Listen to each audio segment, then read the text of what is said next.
உரையாடலை நிகழ்த்திட்டு இருக்கோம். இது 4வது அமர்வு. இதற்கு முன்ன நம்ம ஹோமியோபதியை பத்தி நம்ம ஏன் தெரிஞ்சுக்கணும், ஹோமியோபதியை கண்டுபிடித்த மருத்துவ மாமேதை சாமுவேல் ஹானிமன் அவர்களுடைய வரலாறு, அவர் எப்படி கண்டுபிடித்தாரு, அவருடைய இந்த ஹோமியோபதி தத்துவத்துக்கும் நம் இந்த தமிழ் மண்ணுக்கும் இல்ல மரபு சார்ந்த மருத்துவத்துக்கும் என்ன தொடர்பு இருக்கு அப்படிங்கிறத தத்துவத்துல அதை எல்லாத்தையும் நம்ம பார்த்தோம். அதற்கப்புறம் அந்த மருத்துவ மாமேதை சாமுவேல் ஹானிமன் மருத்துவத்திற்கான தத்துவ புத்தகம் ஒன்று எழுதியிருக்காரு. அதுல இருந்து முதல் மணிமொழியை பார்த்தோம். முதல் மணிமொழியில அவர் என்ன சொல்றாருன்னா, மருத்துவரின் ஒரே மற்றும் உயர்ந்த நோக்கம் நோயுற்ற நிலையில் இருக்கும் அந்த நோயாளியை ஏற்கனவே நலமாக இருந்த அந்த ஆரோக்கியத்தை மீட்டு கொடுப்பதுவே ஆகும் அப்படிங்கிறத சொல்லியிருக்காரு. அதை சார்ந்து நம்ம போன வாரம் பார்த்தோம். அதுல நோய்னா என்ன, நலம்னா என்ன, மருந்துனா என்ன அப்படிங்கிறது எல்லாத்தையும் நம்ம பார்த்தோம். இன்னைக்கு அந்த மருந்து அப்படிங்கிறத தொடர்ச்சியா நம்ம பார்க்கணும். அதற்கு முன்னாடி இந்த இந்த விழிப்புணர்வு வகுப்புல கலந்துகிட்டு இருக்கவங்க ஹோமியோபதி பத்தி கொஞ்சம் தெரிஞ்சுக்கணும் அப்படின்னா சில புத்தகங்களை அவசியம் வாங்கி படிக்கிறது ரொம்ப நல்லது. ஏற்கனவே உங்களுக்கு நான் சொல்லியிருக்கேன் இந்த புத்தகங்களை வாங்கி படிங்கன்னு. இருந்தாலும் உங்களுக்கு காட்டி இருக்கவே செய்யறேன். ஹோமியோபதி மருத்துவம் குணபாட நூல் அப்படின்ட்டு மருத்துவர் கி அம்பலவாணன் அவர் அது 3 பகுதியா போட்டிருக்காரு. இந்த 3 பகுதி நூல்களையும் நீங்க வாங்கி வச்சுக்கலாம். அவருடைய அந்த பதிப்பகத்தோட போன் நம்பர் அவர்கிட்ட தான் இருக்கு. இது வேற எந்த புத்தக கண்காட்சியிலையும் புத்தக கடைகள்லையும் கிடைக்காது. அவர்கிட்ட நீங்க வாங்கிக்கலாம். அவருடைய எண்ணையும் நான் இங்க பதிவு பண்ணியிருக்கேன். இந்த 3 புத்தகத்தையும் சேர்த்து வாங்கிக்கோங்க. அது 3 புத்தகத்தையும் சேர்த்து வாங்கினா 680 ரூபா வரும். அதை நீங்க வாங்கி வச்சுக்கோங்க. இது நம்ம பின்னாடி படிக்கிறதுக்கு, இதை பத்தி தெரிஞ்சுக்கிறதுக்கோ, ஹோமியோபதினா என்னங்கிறத விரிவா தெரிஞ்சுக்கிறதுக்கு உங்கள் கையில ஒரு புத்தகம் இருந்தா ரொம்ப நல்லா இருக்கும். அதுக்காக இதை நான் உங்களுக்கு காட்டியிருக்கேன். அதை பார்த்துக்கோங்க. இதை பார்த்து அந்த ஃபோன் நம்பர் வச்சு நீங்க அவருக்கு ஃபோன் பண்ணி கேட்டீங்கன்னா அவர் உங்களுக்கு அஞ்சல் அனுப்பி விட்டுருவார். ஓகே, இப்போ நம்ம ஹோமியோபதி மருத்துவத்துக்குள்ள நுழையிறதுக்கு முன்னாடி நம்முடைய தமிழ் அறநூலான திருக்குறள் மருத்துவத்தை பத்தி என்ன சொல்லி இருக்கு அப்படிங்கிறத நம்ம பார்த்துட்டு போகணும். ஏன்னா ஹோமியோபதி கண்டுபிடிச்சு 200 சொச்சம் வருஷம் தான் ஆகுது. நம்ம முன்னோர்கள் மருத்துவத்தின் மேல என்ன மாதிரியான ஒரு பார்வை வச்சிருந்தாங்க அப்படின்னு நம்ம அதை அழைச்சி பார்க்கறப்ப ரொம்ப ஆச்சரியமா இருக்கு. ஹானிமன் கண்டுபிடித்த விஷயங்களை எல்லாம் 2000 வருஷத்துக்கு முன்னாடியே அவ்வளவு ஒரு அற்புதமா அந்த திருக்குறள்ல நம்முடைய திருவள்ளுவர் பதிவு பண்ணியிருக்காரு.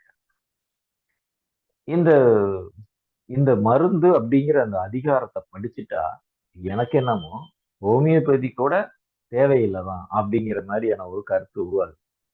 ஏன்னா அவ்வளவு அற்புதமா காலத்தில் அழியாத ஒரு மருத்துவத்திற்கான ஒரு தத்துவத்தை வெறும் 10 குறள்ல அடுக்கி வச்சிருக்காரு. இன்னைய செஷன்ல நம்ம பார்க்க போறது இந்த மருந்து அப்படிங்கிற அதிகாரத்தை பத்தி தான். அந்த அதிகாரத்துக்கு ஒரு முன்னுரை எழுதியிருக்காரு பரிமேல் அழகர். அவர் என்ன சொல்றாரு, மருந்து அப்படிங்கிற அதிகாரத்துக்கு அவர் என்ன சொல்றாரு, பல வினையானும் காரணங்களானும் வாத முதலிய பிணிகள் வரும் அப்படிங்கிறார்.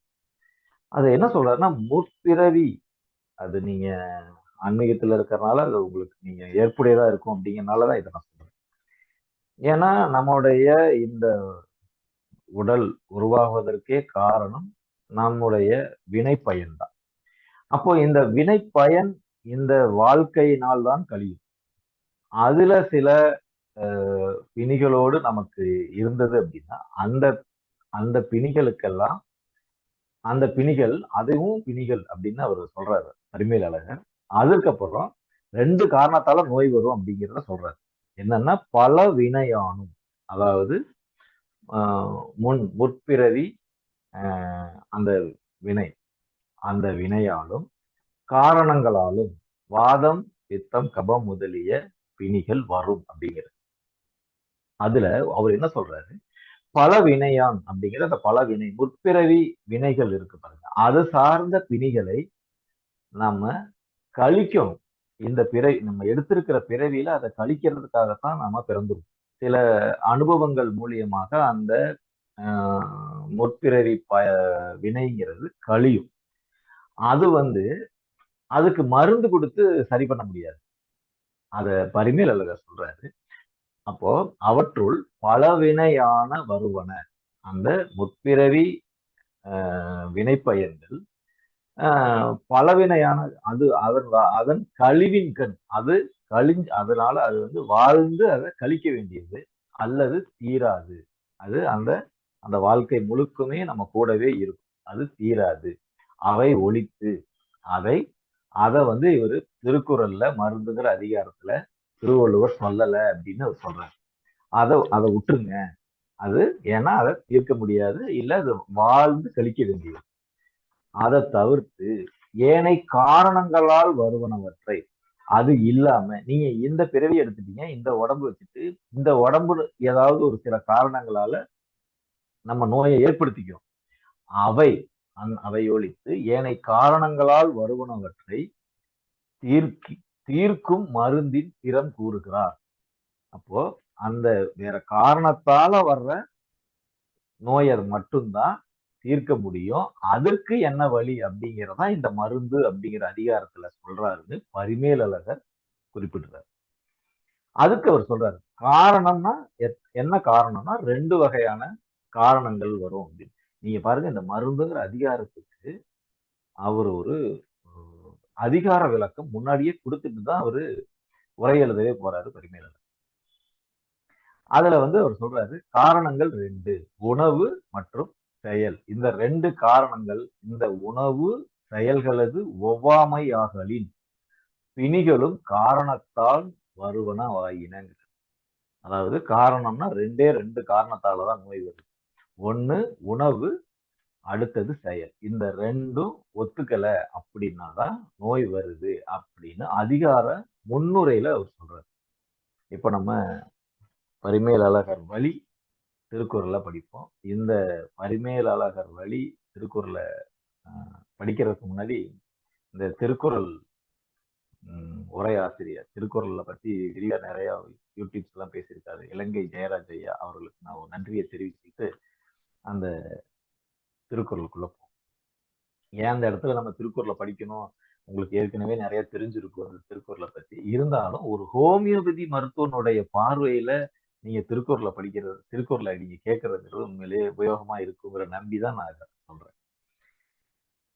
திருக்குறளுடைய முதல் பாட்டு, முதல் மருந்துல இருக்கிற முதல் குறள், மிகினும் குறையினும் நோய் செய்யும் நூலோர் வழிமுதலா எண்ணிய மூன்று. அதுல அவர் என்ன சொல்றாரு, நமக்கு இத்தனாலா தெரிஞ்சது கூடுனாலும் குறைஞ்சாலும் நோய், அதாவது வாதம் பித்தம் கபம் கூடுனாலும் குறைஞ்சாலும் நோய் அப்படின்னு தான் நம்ம இதுக்கு நினைச்சிட்டு இருக்கோம். ஆனா பரிமேலழகர் ரொம்ப அழகா இருக்கு. அவர் என்ன சொல்றாரு, உணவும் செயல்களும் ஒருவன் பகுதிக்கு ஒத்த அளவின் அன்றி அதனின் மிகுமாயினும் குறைமாயினும் ஆயுள் வேதமுடையாரால் வாத முதலா எண்ணப்பட்ட 3 நோயும் அவருக்கு துன்பம் செய்யும் அப்படிங்கிற. உணவு செயல் இந்த 2ம் அந்த அளவு இல்லாம கூடுனாலும் குறைஞ்சாலும் நோய். அதுதான் ஆயுள் வேதம். நமக்கு அந்த காலத்துல சித்த மருத்துவம் ஆயுள் வேதம் தான் சொல்லப்பட்டு. அதுதான் இப்ப மருவி அதை அவங்க சமஸ்கிருதத்துக்கு எடுத்துட்டு போயிட்டாங்க. அப்போ அந்த ஆயுள் வேதம் அப்படிங்கிறது சொல்லப்பட்டது, இந்த வாதம் பித்தம் கபம் இந்த 3 நோயும் வரும். எதனால? உணவு செயல் இந்த 2ம் அளவு இல்லாம கூடுனாலும் குறைஞ்சு. அதுல அவர் என்ன சொல்றாரு, உணவு ஒத்தலாவது சுவை வீரியங்களானும் அளவானும் பொருந்துதல், செயல்கள் ஒத்தலாவது மனம் மொழி மெய்களால் செய்யும் தொழில்களை அவை வருந்துவதற்கு முன்னே ஒழிதல். இவை 2ம் இங்கனமின்றி மிகுதல் குறைதல் செய்யின் அவை தத்தம் நிலையின் நிலாவாய் வருத்தும் என்பதா. இதுல பரிமேலழகர் இந்த குறளை பத்தி விளக்குறப்ப அவர் சொல்றது ரொம்ப ஆச்சரியம். அவர் என்ன சொல்றாரு, நோய் 3 அப்படிங்கிறார். 3 வகையான நோய்கள் நமக்கு வருது அப்படிங்கிறார். 3 வகையான நோய்னா என்னன்னா வாதம், பித்தம், கபம். அதுதான் முப்பினி அப்படின்னு நம்ம சொல்றோம். அது என்னன்னா காற்று, நெருப்பு மற்றும் நீர். இந்த 3 உடைய கலவை தான் நம்முடைய இந்த உடம்பு. இந்த 3ம் கூடுனாலும் குறைஞ்சாலுமே நமக்கு நோய் வரும். அப்போ இந்த வாதம், பித்தம், கபம் இதோடைய கூட குறைச்சுதான் நோய் அப்படிங்கிறத திருவள்ளுவர் சொல்றாரு. இருந்தாலும் இந்த 3ம் கூடுறதுக்கும் குறையறதுக்கும் என்ன காரணம்னு பார்த்தா 2 காரணம் இருக்குங்க. ஒரு காரணம் உணவு, இன்னொரு காரணம் செயல். அந்த உணவுலயே 3 விஷயம் இருக்குங்கிற. உணவுல 3 விஷயம் இருக்கு. அதோடைய கூடல் குறைச்சல் தான் இந்த உணவு சார்ந்த காரணங்கள் உருவாவதற்கு காரணங்கள். அது என்ன சொல்றாரு? சுவை, வீரியம், அளவு. இப்போ உணவு அப்படின்னு பாத்தீங்கன்னா உணவுல எப்படிங்க நோய் வருது உணவால் அப்படின்னா உங்க சுவை அதிகமா நீங்க சேர்த்துக்கிறீங்க, இல்ல வீரியம் அதிகமா சேர்த்துக்கிறீங்க. இப்ப பாத்தீங்கன்னா இப்ப எனக்கு இனிப்பு ரொம்ப பிடிக்குது அப்படின்னா அந்த சுவையை நான் அதிகமா சேர்த்துக்கிட்டாலும் அது நோய். அதே நேரத்துல அதோடைய வீரியம்ங்கிறது எப்படி சொல்றதுன்னா சில நேரத்துல விஷம் இருக்கு பாத்தீங்களா, விஷத்தோடைய அளவு கம்மியா இருக்கிறத விட கூட சாப்பிட்றப்ப நம்ம அதுக்கு அதோடைய வீரிய அளவு கூட போகிறப்ப நோயா மாறி. அதே மாதிரி அளவு, சுவை, வீரியம் இந்த ரெண்டும் கூட போனாலும் நோய், குறைச்சு போனாலும் நோய். அதுக்கப்புறம் அளவு. இப்ப சாப்பாட்டோடைய அளவு இருக்கு பாருங்க, அந்த அளவு குறைச்சு சாப்பிட்டா ரொம்ப கம்மியா இருந்தாலும் ரொம்ப கூட இருந்தாலும் அது நோயாயிருது அப்படின்னு அவர் சொல்றாரு. அப்போ உணவு ஒத்தல் அப்படிங்கிற இடத்துல உணவுக்குள்ளேயே 3 விஷயம் இருக்கு. சுவை, வீரியம், அளவு அப்படிங்கிற 3 விஷயத்துல கூட குறைச்ச போறது நோய் அப்படின்னு சொல்றாரு. இந்த 3 கூட குறைச்ச போறது என்ன ஆகுதுன்னா வாதம், பித்தம், கபம் இந்த 3 சார்ந்த 3 நோய்களையுமே ஏற்படுத்தும் அப்படின்னு. ஓகே, அடுத்தது செயல் ஒத்தல். செயல் ஒத்தல்னா அவர் என்ன சொல்றாரு? மனம், மொழி, மெய் இந்த 3னால் செய்யக்கூடிய செயல்பாடுகளுடைய கூட குறைச்ச. இப்ப மனம் அப்படின்னா நம்ம அதை பத்தி பெருசா இதுவரையிலும் இந்த குரலுக்கு மிகினும் குறையினும் குரலுக்கு மனம் எங்கேயுமே வந்ததா தெரியல. ஆனா பரிமேலழகருடைய அந்த உரையில் நம்ம போய் பார்க்கிறப்ப அவர் என்ன சொல்றாரு? மனதினால் செய்யக்கூடிய செயல்களில் கூடுதல் குறைதல் அதோடைய இயல்பு இல்லாம நீங்க பிறந்து செயல்படுறதுங்கிறது உங்களுடைய வாதம், பித்தம், கபம் இதுல மாறுபாடை ஏற்படுத்தும் அப்படின்னு. மனசால என்ன பண்றோம்? நம்ம எண்ணம், நம்மளுடைய திங்கிங். அப்போ இந்த திங்கிங், உணர்ச்சி வசப்படுறது இது எல்லாமே மனம் சார்ந்தது. நம்முடைய உணர்ச்சி வசப்படுறது, நம்ம ஒரே விஷயத்தை திருப்பி திருப்பி சிந்திக்கிறது, இதுல உங்களுக்கு மாறுபாடு, இதுல நீங்க ஒரு தேவையில்லாத அடிக்கடி சிந்திக்கிட்டே இருக்கிறீங்கன்னா மனம் மாறுபாடாகும். அதே மாதிரி மொழி, நீங்க உங்க வாய் வழியே விடக்கூடிய வார்த்தைகள், நீங்க உள்ளுக்குள்ள ஒண்ணு நினைக்கிறீங்க, வாய் வழியா ஒண்ணு சொல்றீங்க. தீயினால் சுட்ட புண் உள்ளாரும் ஆறாதே, நாவினால் சுட்ட வடு அப்படின்னு சொல்ற மாதிரி நீங்க சொல்ற வார்த்தை உங்களுக்கே பேக் ஃபயர் ஆகி வரும். இப்ப அந்த வார்த்தைகளாலேயே பல பிரச்சனைகள் உருவாகும். நீங்க விடுற வார்த்தைகளை நீங்க கட்டுப்படுத்தி வச்சாலும் நோய் வராது. அப்போ வார்த்தைகளை அளவாக்குதல் அப்படிங்கிறது நோய் வராம இருக்க ஒரு முக்கியமான விஷயமா இருக்கு. அப்போ சிந்தனை, உணர்ச்சி இந்த 2ம் மனம் சார்ந்தது. பேசுதல், மொழி. அடுத்தது மெய், உடலால் செய்யக்கூடிய உறுப்புகளால் செய்யக்கூடிய செயல்கள். நீங்க இப்போ இப்போ ஒரு கொத்தனார் இருக்கிறார் அப்படின்னா அவர் அவர் அவருடைய ஒரே உறுப்பை கைகளை அதிகமா பயன்படுத்துறாருன்னா மற்ற உறுப்புகளுக்கு வேலை கம்மியா இருக்கு, ஒரே உறுப்புகளுக்கு அதிக வேலை கொடுக்குறாருன்னா அந்த கைகளுக்கு அந்த உறுப்புகளுக்கு நோய் வரும். அதே மாதிரி உறுப்புகளை அதிகமாக பயன்படுத்தாமல் இருக்கிறது, சோம்பி வீட்டிலேயே இருக்கிறதும் உடலுக்கு நோய். அதே நேரத்துல ஒரே உறுப்புகளுக்கு அதிகமான வேலையை கொடுத்து அந்த உறுப்பு சார்ந்த நோய்களையும் நம்ம வாங்கிக்கலாம். அப்போ உணவு ஒத்தல், செயல் ஒத்தல் இந்த 2 காரணங்களால் தாங்க நோய் வருது. நம்ம நோய் வர்றதுக்கு காரணம்னு பார்த்தா இந்த 2க்குள்ள எல்லாத்தையும் அடைக்கும். உணவுல சுவை, வீரியம், அளவு இந்த 3 கூட செயல்ல மனம், மொழி, மெய். மனதுனா அதாவது சிந்திக்கிறதும் உணர்ச்சி வசப்படுறதும், மொழினா பேசுறது, அப்புறம் உடல் வழி செயல்பாடுகள், உறுப்புகளை நம்ம அதிகமா இயங்க வைக்க, அது இயங்க வைக்காம இருக்கு. இந்த ரெண்டு விஷயங்கள். அப்போ காரணங்கள் ரெண்டு. இந்த காரணங்கள் ரெண்டு காரணங்களாலையும் என்ன ஆகுது? காற்று, நெருப்பு, நீர் இந்த சமன்பாடு பாதிக்கப்படுது. இந்த சமச்சீர் நிலை பாதிக்கப்படுது. அதனால் உருவாகிறதா முப்பினி, வாதம், பித்தம், கபம் அது சார்ந்த நோய்கள் நம்ம உடம்புல வருது அப்படிங்கிறத சொல்றாரு முதல் குரல்ல.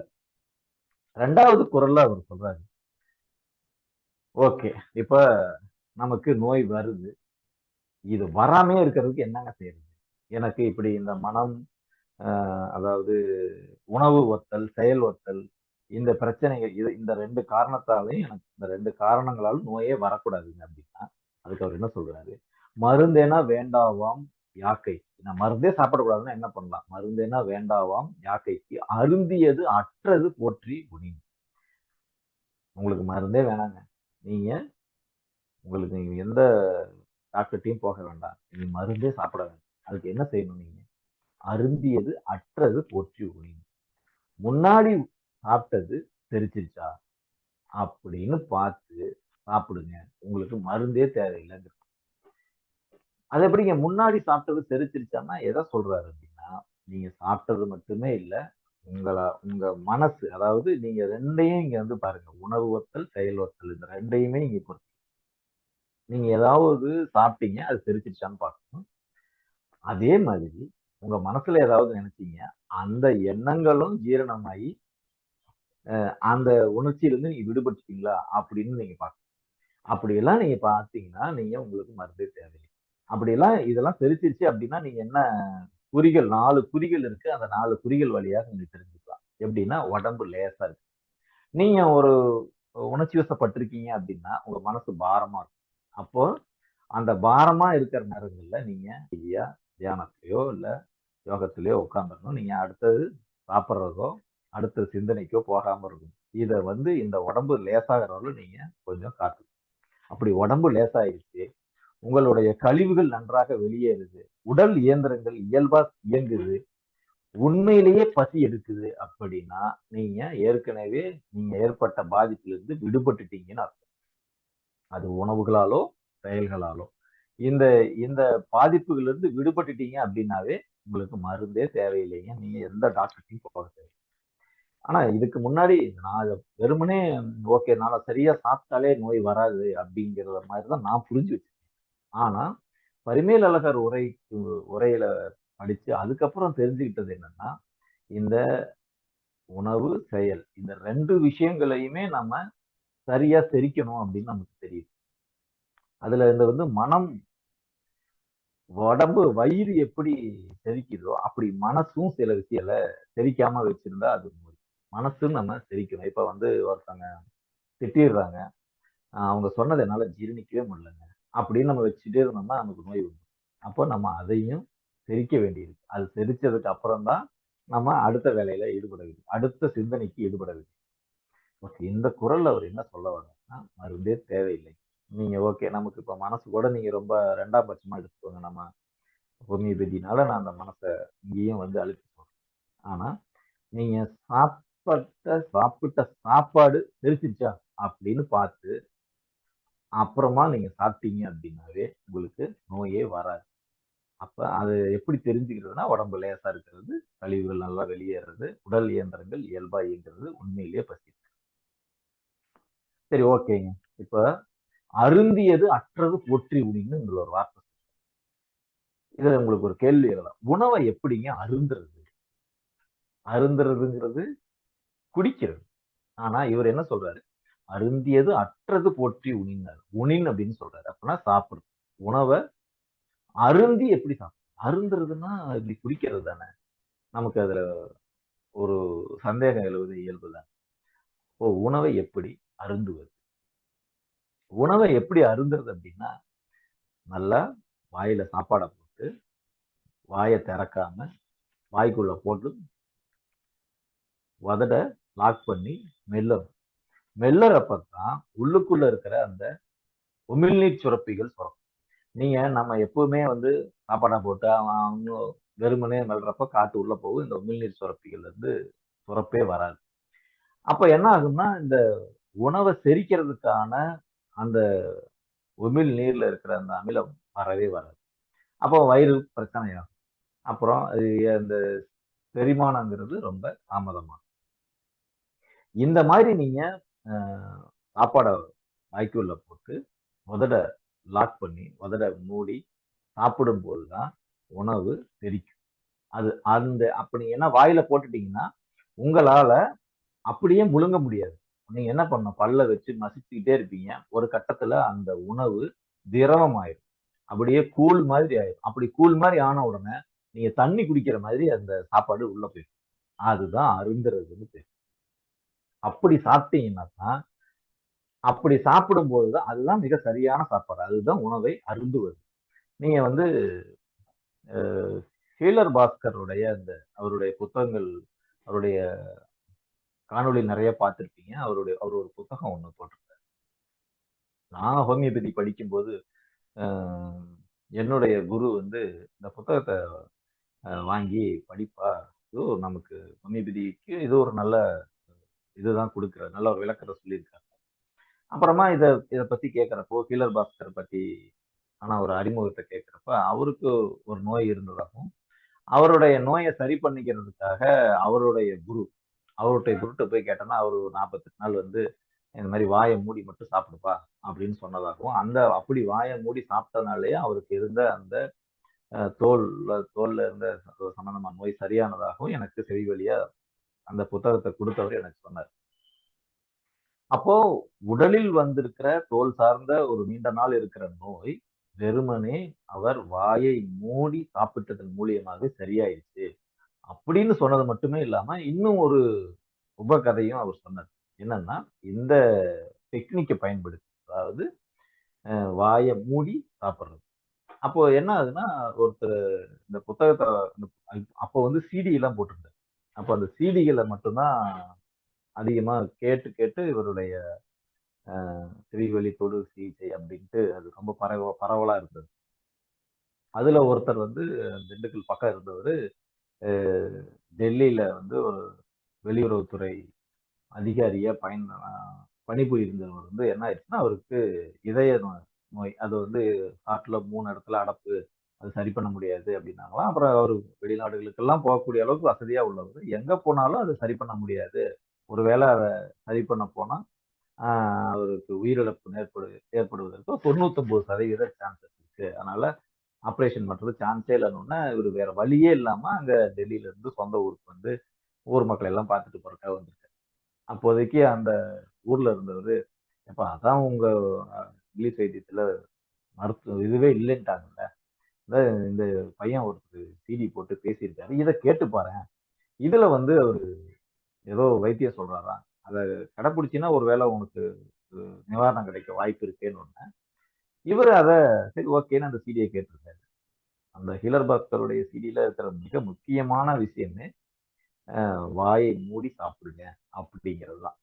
அவர் ஓகேன்னு இத கடைப்பிடிக்கிறாரு. ஒரு 48 நாள் அத கடைப்பிடிக்கிறார்.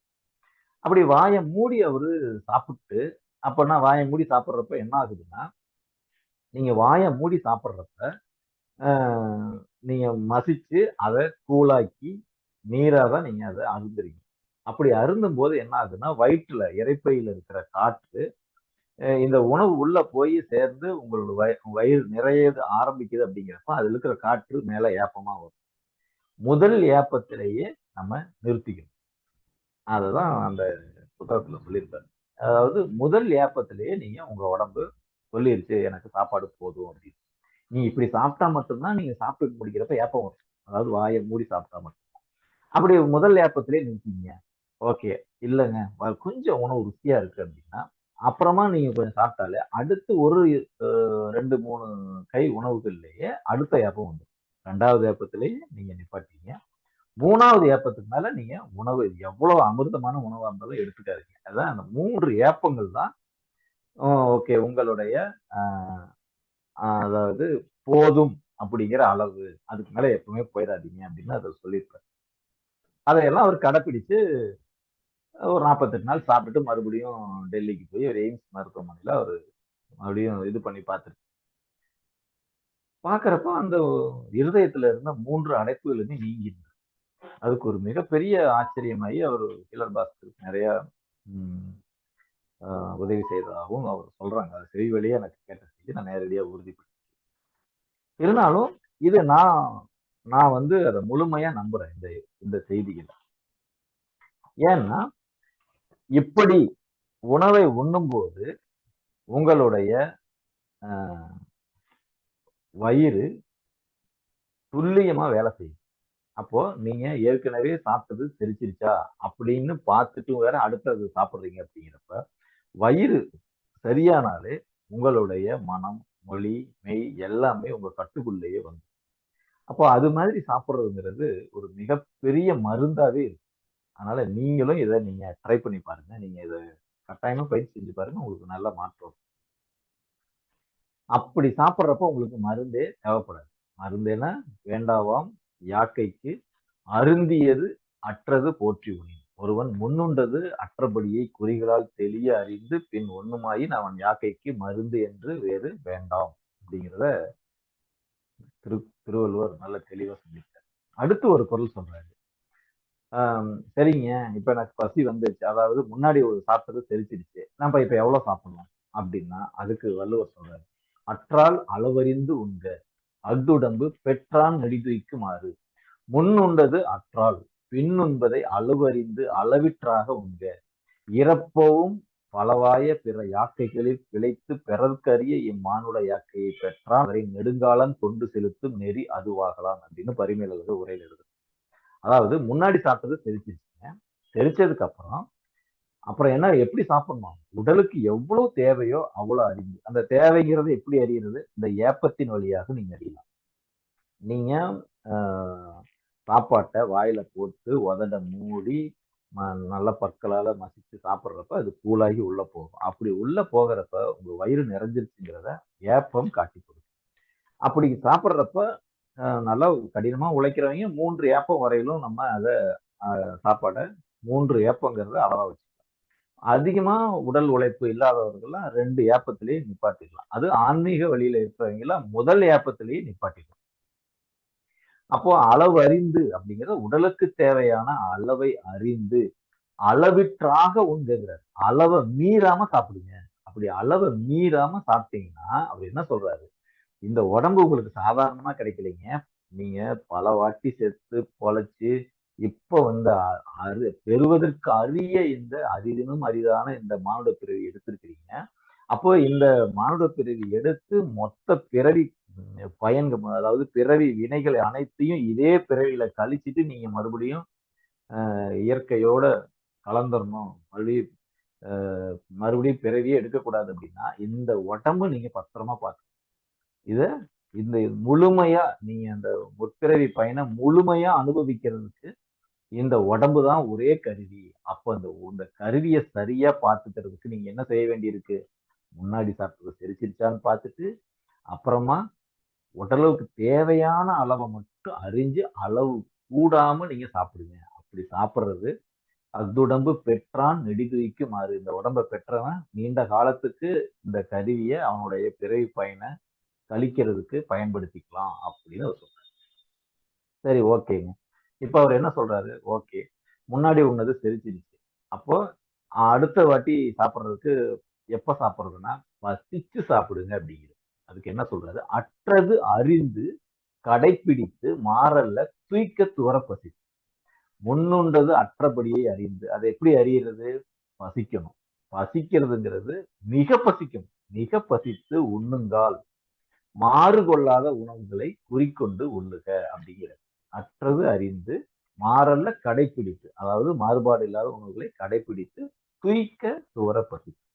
இது என்ன சொல்றாரு? பசியே ஒரு மாபெரும் மருந்து. நல்லா பசிச்சு சாப்பிடுறீங்க அப்படின்னாலே உங்களுக்கு பல நோய்கள் வராது. நம்ம பசிக்காம நேரத்துக்கு சாப்பிடுறோம். இப்பெல்லாம் காலைல 8 மணி ஆனா போச்சுங்க, 8 மணிக்கு சாப்பிடணுங்க. மத்தியானம் 2 மணி, அது என்ன ஆனாலும் சரி 2 மணிக்கு சாப்பிடணும். அப்போ இங்க எந்த நேரத்துக்கு சாப்பிடுறது அப்படிங்கிறது தவறு. இப்போ உங்களுக்கு பசி வந்ததுக்கு அப்புறம் சாப்பிடுறதுங்கிறது தான் மருந்து. அப்போ நீங்க பசிச்சு சாப்பிடுறீங்க அப்படின்னா உங்களுக்கு பல நோய்கள் வராது. அப்போ அற்றது அறிந்து முன் உணவு செரிச்சிச்சா அப்படின்னு பார்த்து துவர பசித்து உண்மையிலேயே பசி வந்துருச்சா அப்படின்னு பார்த்து. இந்த பக்கத்துல யாராவது பசி எனக்கு பசிக்குதுங்க அப்படின்னு சொன்னாங்க, நமக்கு ஒரு பொய் பசி வரும். அது கிடையாது. இது உண்மையிலேயே பசிச்சா அப்படிங்கிறத நம்ம பார்த்தோம். அப்போ மாறல்ல கடைபிடிப்பு உடல், காலம், உணவின் இயல்பு எல்லாத்தையும் ஒத்த உணவு உங்களுக்கு ஒத்துக்கிற உணவு உண்ணும் முறை அந்த முறையும் கடைபிடிக்கணும். எப்படி சாப்பிடணும்? வாயை மூடி மசிச்சு உணவை கூழாக்கி சாப்பிடணும். அப்போ ஏப்பம் வந்த உடனே நிப்பாட்டிக்கணும். இப்படி சாப்பிட்டா அது அதுதான் சிறந்தது அப்படின்னு அவர் சொல்றாரு. இப்படிதான் சாப்பிடணும் அப்படின்னு ஒரு ரூல்ஸ் சொல்றாரு. கிட்டத்தட்ட இந்த குரல் வந்து இப்படிதான் சாப்பிடணும் அப்படிங்கிறத சொல்ற ஒரு குரல். ஓகே, அப்படி சாப்பிட்றப்ப அவர் என்ன சொல்றாரு? அடுத்த குரல் அவர் சொல்றாரு, மாறுபாடு இல்லாத உண்டி மறுத்து உண்ணின் ஊறுபாடு இல்லை உயிர்க்கு அப்படிங்கிறார். அப்படி சாப்பிடுற உணவை எப்படி சாப்பிடணும்னா உங்க உடம்புக்கு ஒத்துக்காத உணவுகளை நீங்க சாப்பிடணும். அதாவது மாறுபாடு இல்லாத உண்டி மறுத்து உண்ணி மூவகை மாறுபோலும் இல்லாத உணவை தன் உள்ளம் வேண்டிய அளவினான் அன்றி பிணிவாரா அளவினால் ஒருவன் உண்ணுமாயின். நீங்க உங்க உடம்புக்கு அதாவது உடம்புல இருக்கிற காற்று, நீர், நெருப்பு இந்த 3 இதுவும் கூடவும் குறையும். அந்த இதுக்கு எதுவும் மாறுபாடு இல்லாத மாதிரியான உணவு மனசுக்கு கேட்கற அளவுக்கு சாப்பிடுறது இல்லை. அதாவது அளவா பிணி வராத அளவா ஒருத்தர் சாப்பிட்டான் அப்படின்னா இந்த உயிருக்கு ஊறுபாடே கிடையாது, இந்த உயிருக்கு துன்பமே வராது அப்படிங்கிறது. உடலுக்கு ஏற்ற அளவில் மாறுபாடு இல்லாத உணவு மட்டுமே உயிருக்கு தீங்கு செய்யாது அப்படிங்கிறது. இப்ப நம்ம காலங்காலமா சில விஷயங்கள் கேள்விப்பட்டிருக்கோம். தேனும் நெய்யும் சம அளவு சேர்த்துக்கிட்டா அது நமக்கு அதெல்லாம் சாப்பிடக்கூடாது அப்படின்னு சொல்லுவாங்க. அப்புறம் வந்து மீன் சாப்பிட்டு தயிர் சாப்பிடக்கூடாது. அதெல்லாம் முட்டை மூட நம்பிக்கை, அப்படிலாம் சாப்பிடலாங்க அப்படிமா. அப்புறம் நைட்ல கீரை எல்லாம் சாப்பிடாதீங்க அப்படிமா. அப்புறம் நீங்க குளிச்சுட்டு வந்த உடனே அதுவும் நல்ல ஜில்லுன்னு தண்ணியில குளிச்சுட்டு வந்த உடனே சூடா உணவு சாப்பிடக்கூடாதுமா. இதெல்லாம் என்னன்னா நீங்க வந்து இப்ப குளிச்சுட்டு வந்த உடனே சூடா சாப்பிடுறதுன்னா உடம்பு ஜில்லுன்னு ஆயிடுது. அது வந்து குளிர். அடுத்து உடனே ஒரு சூடானதை சேர்க்கக்கூடாது. அப்படி டக் டக்குன்னு அடுத்தடுத்தது மாறக்கூடாது. அப்போ என்ன ஆகுன்னா உங்களுக்கு நோய் மாறுபாடு வரும். இப்ப தயிர், மீன் இது எல்லாமே இது வேற குணம், அது வேற குணம். இந்த 2 குணமும் இந்த நீர் குணம், நெருப்பு குணம் இப்படி 2 குணமே தேவையில்லாம மேட்ச் பண்றப்ப என்ன ஆகுதுன்னா உடலுக்கு ஊறுபாடு வரும். அதுதான் மாறுபாடான உணவுங்கிறது. அப்படி எல்லாம் பார்த்து எல்லாம் எவ்வளவு உன்னிப்பா பார்த்து சாப்பிட வேண்டியிருக்கு. உண்மையிலேயே தமிழர்கள் அந்த காலத்துல அப்படிதான் சாப்பிட்டுட்டு இருந்தாங்க. இப்போ வர்றப்ப எல்லாமே போட்டு எல்லாம் பானிபூரினா ஒரு ஒரு 5, 6 ஐட்டத்தை கலந்துறது. பிரியாணினா அதுக்குள்ள எல்லா டேஸ்ட்டுமே இருக்கு. இப்பெல்லாம் உணவுகள் எல்லாமே வந்து அஹ், எல்லாமே கலந்து அறுசுவைனா தனித்தனியா சாப்பிட்றதெல்லாம் இல்லை. எல்லா சுவைகளையும் போட்டு குழப்பி அடிச்சு சாப்பிடுறாங்க. அதனாலேயே தான் பல நோய்கள் வருது. அப்படியெல்லாம் சாப்பிடவே கூடாது. இந்த வாதம், பித்தம், கபம் அந்த 3ஐயும் பேலன்ஸா இருக்கிற மாதிரி சாப்பிடணுமே ஒழிய ஒண்ணுக்கு ஒண்ணு எதிராலாம் சாப்பிட்டுட்டு இருந்தோம்னா அது உடம்புக்கு நிறைய தொந்தரவுகள். அப்படியெல்லாம் சாப்பிடாம இருக்கணும். அப்படி சாப்பிடாம இருந்தா நோய் வராது, உங்க உடம்புக்கு ஊறுபாடு இல்லை அப்படிங்கிறத அப்படியே திருவள்ளுவர் மென்மையா சொல்றாரு. நீங்க உங்க உடம்புக்கு ஒத்துக்காத அதெல்லாம ஒண்ணுக்கு ஒண்ணு எதிரா இருக்கிற உணவுகளை சேர்த்துக்காதீங்கப்பா. அப்படி சேர்த்துக்கிட்டா உங்க உடம்புக்கு பிரச்சனை வரும்பா அப்படின்னு அவரு இல்லைங்க அப்படிதாங்க சாப்பிடுவேன் அப்படின்னு ஒருத்தன் சொல்றான்னு வச்சுக்கோங்க. அவருக்கு இந்த குரலை சொல்றாரு, இழிவறிந்து உண்பான்கண் இன்பம் போல் களி பேர் இறையான்கண் நோய். அதெல்லாம் அப்படிலாம் கிடையாதுங்க. நல்லா பிரியாணி இருக்கப்ப நான் சாப்பிடதாங்க செய்வேன். அதுவும் அது கூட இப்பெல்லாம் மைனஸ்னு ஒண்ணு வைக்கிறாங்க. அதாவது முட்டையோட வெள்ளைக்கரு அதுக்குள்ள வேற என்னமோ கலக்குறாங்க. இதெல்லாம் ஒரு வித்தியாசமான காம்பினேஷன். அதெல்லாம் அதுக்கெல்லாம் என்ன ஒரு இது வச்சிருக்காங்கன்னே தெரியல. இப்படி நிறைய இதை போட்டு போட்டு கலந்து அது நம்ம ஒரு அதாவது நாக்குக்கு சுவை கொடுக்கக்கூடிய விஷயங்கள் எல்லாத்தையும் சாப்பிடலாம் அப்படிங்கிற மாதிரி ஆயிடுச்சு. இப்ப என்ன பண்றாங்க, இழிவறிந்து உண்பான்கள் இன்போல் அக்குறைதலை நன்று என்று அறிந்து, அதாவது ரொம்ப கம்மியா சாப்பிடுறது. இழிவறிந்து அதாவது ரொம்ப கம்மியா சாப்பிடுறத நல்லதுன்னு நினைச்சிட்டு ஒருத்தன் சாப்பிடுறான்னா அவன் மாட்டு இன்பம் நீங்காது இருக்கணும். அதாவது பசிக்குது இப்ப, அதாவது இன்னும் கொஞ்சம் சாப்பிட்டா வயிறு ரம்பிரும் அப்படிங்கிற நிலையிலேயே நம்ம எந்திரிச்சிடணும். அந்த அதையும் சேர்த்து ஃபில் பண்ணிடக்கூடாது. அப்போ கொஞ்சம் எப்பவுமே அந்த பசி இருக்கிற அளவுக்கே இருக்கணும் அப்படின்றாரு திருவள்ளுவர். வள்ளலார் தான் சொல்லுவார், பசித்திரு. அப்போ எப்பவுமே பசியோடவே இருக்கணும். கொஞ்சம் பசி இருக்கணும். முழுசா நான் வயிறு ரம்பிடக்கூடாது. அப்போ முழுசா பசி அடங்கிடக்கூடாது. அப்படி சாப்பிடுறவன், கொஞ்சம் பசி அளவுக்கு கம்மியா சாப்பிடுறவன், அவன் மாட்டு இன்பம் நிறைய இருக்குமா. அப்படி இருக்கிறது தான் உணவு ஒழுக்கத்தோட நெறின்னே சொல்றாரு. பசி அளவை விட சிறிது குறைவு உணவு எடுக்கிறதுங்கிறது உடம்புக்கு தீங்கே வராது. அதுதான் உணவு ஒழுக்கத்துடைய நெறி அப்படின்னு அவர் சொல்றாரு. அதே மாதிரி இல்லைங்க அப்பெல்லாம் முடியாதுங்க. நான் நிறைய சாப்பிடுவேங்க. பிரியாணினா நான் 2 பிளேட் சாப்பிடுவேங்க. பானிபூரினா அது ஒரு 4, 5 சாப்பிடுவேன். இப்படி நிறைய, அதாவது அதிகமா சாப்பிடுறவங்க அவர் என்ன சொல்றாரு? இறையான் அப்படிங்கிறாரு. இறையான்னா நீங்க மாடுலாம் இறை எடுக்குதுன்னு சொல்றோம். அது அப்பெல்லாம் இறையான். இறையான்னா அளவுக்கு மீறி உணவை உண்பவன். அப்படி அளவுக்கு மீறி உணவை உண்கிறவங்கிட்ட நோய் நிலைச்சு இருக்குமா. கம்மியா சாப்பிடுறவங்கிட்ட இன்பம் நிலைச்சு இருக்கும். அதிகமா சாப்பிடுறவங்கிட்ட நோய் நிலைச்சு நிற்கும். அதனால பாத்துக்க அப்படின்னு அவர் சொல்றாரு. ஒரு எச்சரிக்கையே கொடுக்குறாரு. உணவு ஒழுக்கங்கிறது உடலை மட்டுமல்ல, மனம், மொழி, செயல்களையும் பாதிக்குது அப்படின்னு அவர் சொல்றாரு.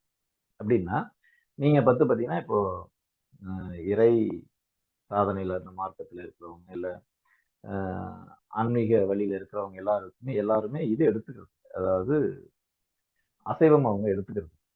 ஏன் அப்படின்னா அசைவ உணவுகள் உங்களுடைய மனம், மொழி, செயல்களை பாதிக்கும். ஏன்னா அதோடைய மிருக உணர்ச்சிகளானது உங்களுக்குள்ள வரும். அப்போ இந்த இடத்துல உணவு ஒழுக்கத்துக்கும் நெறி இருக்கு. அதனாலதான் இந்த அது மாதிரியான அந்த உணர்ச்சிகளை தூண்டக்கூடிய உணவுகளை நாம் எடுக்காது கைவிடணும் அப்படிங்கிறத இந்த குரலை சொல்றாரு. இந்த உணவுல ஒரு டிசிப்ளின் இருந்துச்சு அப்படின்னா உங்களுடைய மனம், மொழி, செயல்கள்லையும் ஒரு நெறி இருக்கு. அப்போ என்னன்னா இந்த மாதிரியான ஒரு பேலன்ஸா நீங்க சாப்பிட்றப்ப எப்படின்னா உங்களுக்கு நோய் இல்லாத உடல் இருக்கும். உங்க மனசும் பேலன்ஸா இருக்கும். உங்களுடைய பர்பஸும் நீங்க எதை நோக்கி இயங்குறீங்களோ அதுக்கு உங்களுக்கு தடை இல்லாம இந்த உடல் உங்க கூடவே வரும். அதுக்கு தான் இந்த குரல்ல அவர் சொல்றாரு. இழிவறிந்து உண்பான்கண் இன்பம் போல் களிபேர் இறையான்கண் நோய் அப்படின்னு அவர் சொல்றாரு. அடுத்தது சொல்றாரு, இல்லைங்க இன்னுமே அவர் திருவள்ளுவர் சொல்லி அதெல்லாம் முடியாது, நான் அப்படிதான் சாப்பிடுவேன், நிறைய தான் சாப்பிடுவேன் அப்படிங்கிறப்ப ஏற்கனவே எச்சரிக்கை கொடுத்தவர் இப்ப சாபம் கொடுக்கிறார் திருவள்ளுவர். தீயளவின்றி தெரியான் பெரிது உண்ணின் நோய் அளவின்றி படும் அப்படிங்கிற. ஒரு அளவு இல்லாம நீ நிறைய சாப்பிடுற அப்படின்னா உனக்கு நோய் நிறைய வரும். அப்படித்தான் வரும் அப்படின்னு அவர் சொல்றாரு. தன் பகுதியும் அதற்கு ஏற்ற உணவும் காலமும் ஆராயது வேண்டியதோர் உணவை வேண்டியதோர் காலத்து வயிற்றுத்திய அளவன்றி ஒருவன் உண்ணுமாயின் அவன் மாட்டு நோய்கள் எல்லையற வளரும். நீங்க நிறைய சாப்பிடுறீங்க, காலம் நேரம் தெரியாம நைட்டு 12 மணிக்கு எந்திரிச்சு ஃபுல்லா சாப்பிடுறது எந்த நேரமும் கிடையாது. இன்னும் சொல்ல போனா 6 மணிக்கு மேல சாப்பிடவே கூடாது அப்படிங்க. ஏன்னா அந்த இருள்ல சாப்பிடக்கூடாது. அப்போ ஒரு சாப்பாட்டுக்கு இருக்கிற அந்த காலம், நேரம், அது இல்லாம பசி, இது எதையுமே கணக்கு பண்ணாம கண்ட நேரத்துல கண்ட மீனிக்கு சாப்பிடுறதுங்கிறது என்ன ஆகுதுன்னா உங்களுக்கு அதே மாதிரி நோயும் அளவில்லாம வரும். அளவில்லாம சாப்பிடுறீங்க அப்படின்னா உங்களுக்கு நோயும் அளவில்லாம வரும் அப்படிங்கிறத இந்த குரல்ல அது ஒரு கடுமையான சாபமா அவர் சொல்றாரு. இதுல பாத்தீங்கன்னா ஃபர்ஸ்ட் நோய் ஒரு நோய்னா என்ன அப்படிங்கறது ஒரு டெஃபினேஷன் கொடுக்குறாரு. அதுக்கப்புறம் இந்த நோயே வராம இருக்க என்ன பண்ணணும்னு சொல்றாரு. அதுக்கப்புறம் எப்படி ரூல்ஸ் படி சாப்பிடணும்னு ஒரு குரலை சொல்றாரு. அதுக்கப்புறம் இல்ல அந்த ரூல்ஸ் படி நீங்க சாப்பிடாம விட்டீங்கன்னா என்ன ஆகும் அப்படிங்கிறத ஒரு எச்சரிக்கையா சொல்றாரு. எச்சரிக்கையும் மீறினீங்கன்னா சாபம் வருது. இதுக்கப்புறம் சரிங்க இப்படி எல்லாம் பண்ணிட்டீங்க, இப்ப நோய் வந்துருச்சு அப்படின்னா நம்ம இந்த இந்த எச்சரிக்கை படி இவர் சொன்ன நடைமுறைப்படி இருந்தாலும் சில நேரங்களில் நோய் வரதான் செய்யும். எப்படின்னா நம்ம எல்லாம் டிசிப்ளினா சாப்பிட்டாலும் சில நேரங்களில் நமக்கு உணர்ச்சிகள், மனம் இது சார்ந்து நோய்கள் வந்துடும். இப்ப ஒரு நம்ம இவர் சொல்ற டிசிப்ளின் படி சாப்பிடுறோம். நம்ம வீட்டுல நெருங்கினவங்க ஒருத்தங்க இறந்துடுறாங்க. இறந்த உடனே நம்ம மனம் பாதிப்புக்குள்ள இந்த பாதிப்பு நம்மளுடைய செயல்பாட்டையும் இந்த உணவு விஷயத்திலையும் மாறுபாடா கொண்டு வந்துடும். அப்போ நோய் வந்துடுதான் செய்யும். நீங்க எவ்வளவுதான் திருவள்ளுவரை பின்பற்றினாலும் நோய் வரதான் செய்யுது. அதுக்காக தான் அவர் இந்த குரலே எழுதுறாரு. ஓகே இப்படி எல்லாம் பண்ணி உனக்கு நோய் வந்துருச்சா, அப்ப நீ என்ன பண்ணு, ஒரு டாக்டர்கிட்ட போ அப்படிங்கிறத அவர் சொல்றாரு. அதுக்கு என்ன சொல்றாரு? நோய் நாடி நோய் முதல் நாடி அது தணிக்கும், வாய் நாடி வாய்ப்பச் செயல். அப்போ எப்படி போகணும்? என்ன மாதிரி டாக்டர்கிட்ட போகணும்னா, நோய கண்டுபிடிக்கிற ஒரு டாக்டர். மருத்துவன் ஆயினான் மாதுரன் மாற்று நிகழ்கின்ற நோயை அதன் குறிகளான் இன்னது என்று துணிந்து ஆராய்ந்து. அப்போ நோய் என்ன அப்படிங்கிறத கண்டுபிடிக்கணும் அந்த டாக்டர். அவர் என்ன கண்டுபிடிக்கணும்? இந்த நோய் எப்ப வந்துச்சு? நோய்க்கான காரணம் என்ன? அது உணவு வத்தலால் வந்ததா, இல்ல உணவு பிரச்சனையால வந்ததா, இல்ல மனசு பிரச்சனையால, மனசு, மொழி, அதாவது பேசுறது, இல்ல ஒரு செயல், இதுல ஏதோ பிரச்சனையால வந்ததா அப்படிங்கிறத அவர் கண்டுபிடிக்கணும். கண்டுபிடிச்சு அதுக்கு சரியான ஒரு தீர்வான மருந்த அவரு கண்டுபிடிக்கணும். அதை கரெக்டா கொடுத்து ப்ராப்பரா ட்ரீட்மெண்ட் கொடுக்கணும். அப்படி செய்யற ஒரு மருத்துவர்கிட்ட போ அப்படிங்கிறதா திருவள்ளுவருடைய இந்த குரல்ல அவர் சொல்றாரு. நோய்னா நோய் என்ன அப்படிங்கிறத அவருடைய அந்த நோய்க்குறிகளை வச்சு கண்டுபிடிக்கணும். கண்டுபிடிச்சிட்டு என்ன காரணத்தால வந்துச்சு அப்படின்னு ஆராயணும். ஒண்ணு நோயாளி சொல்லுவான், இல்ல நீங்களே அதை கண்டுபிடிக்கணும். கண்டுபிடிச்சிட்டு அதுக்கான சரியான மருந்தை கண்டுபிடிச்சிட்டு அதை கரெக்டா அவர்கிட்ட கொடுக்கணும். அது நோய் நாடி நோய் முதல் நாடி அது தணிக்கும், வாய் நாடி வாய்ப்பச் செயல் அப்படின்னு அவர் சொல்றாரு. அடுத்த குரல்ல ஒவ்வொருத்தருக்கும் அவங்கவுங்களுக்கு ஒரு ரூல்ஸ் போடுறாரு. அதாவது உற்றான் அளவும் பிணி அளவும் காலமும் கற்றான் கருதி செயல் அப்படிங்கிற. ஓகே, இப்படி நோய் வந்துருச்சு அப்படின்னா என்னென்னத்தை எல்லாம் அந்த டாக்டருக்கு என்னென்ன இருக்கணும், அவருக்கு என்ன ரூல்ஸ் அப்படின்னு அவர் சொல்றாரு. கற்றான்னா மருத்துவத்தை கற்றவன், உற்றான் அளவும் பிணி அளவும் காலமும் கருதி செயல். ஓகே, இப்ப நோயாளியுடைய அளவு என்ன, நோயாளிக்கு எங்க பிரச்சனை இருக்கு, அவருடைய வேதனையுடைய அளவு என்ன, எப்பப்ப அந்த தொந்தரவு வருது, என்ன காலத்துல வருது, இதை எல்லாத்தையும் அவரு அந்த அளவுகளை ஆராயணும். அந்த வலியோடைய அளவு கம்மியா இருக்கா, கூட இருக்கா, அவருடைய நோய். அடுத்தது பிணி அளவு, அந்த நோயாளியுடைய அளவு. அடுத்தது அந்த நோய் தன்மை, அந்த நோய் இருக்கு பார்த்தீங்களா, அந்த நோயுடைய அளவு என்ன.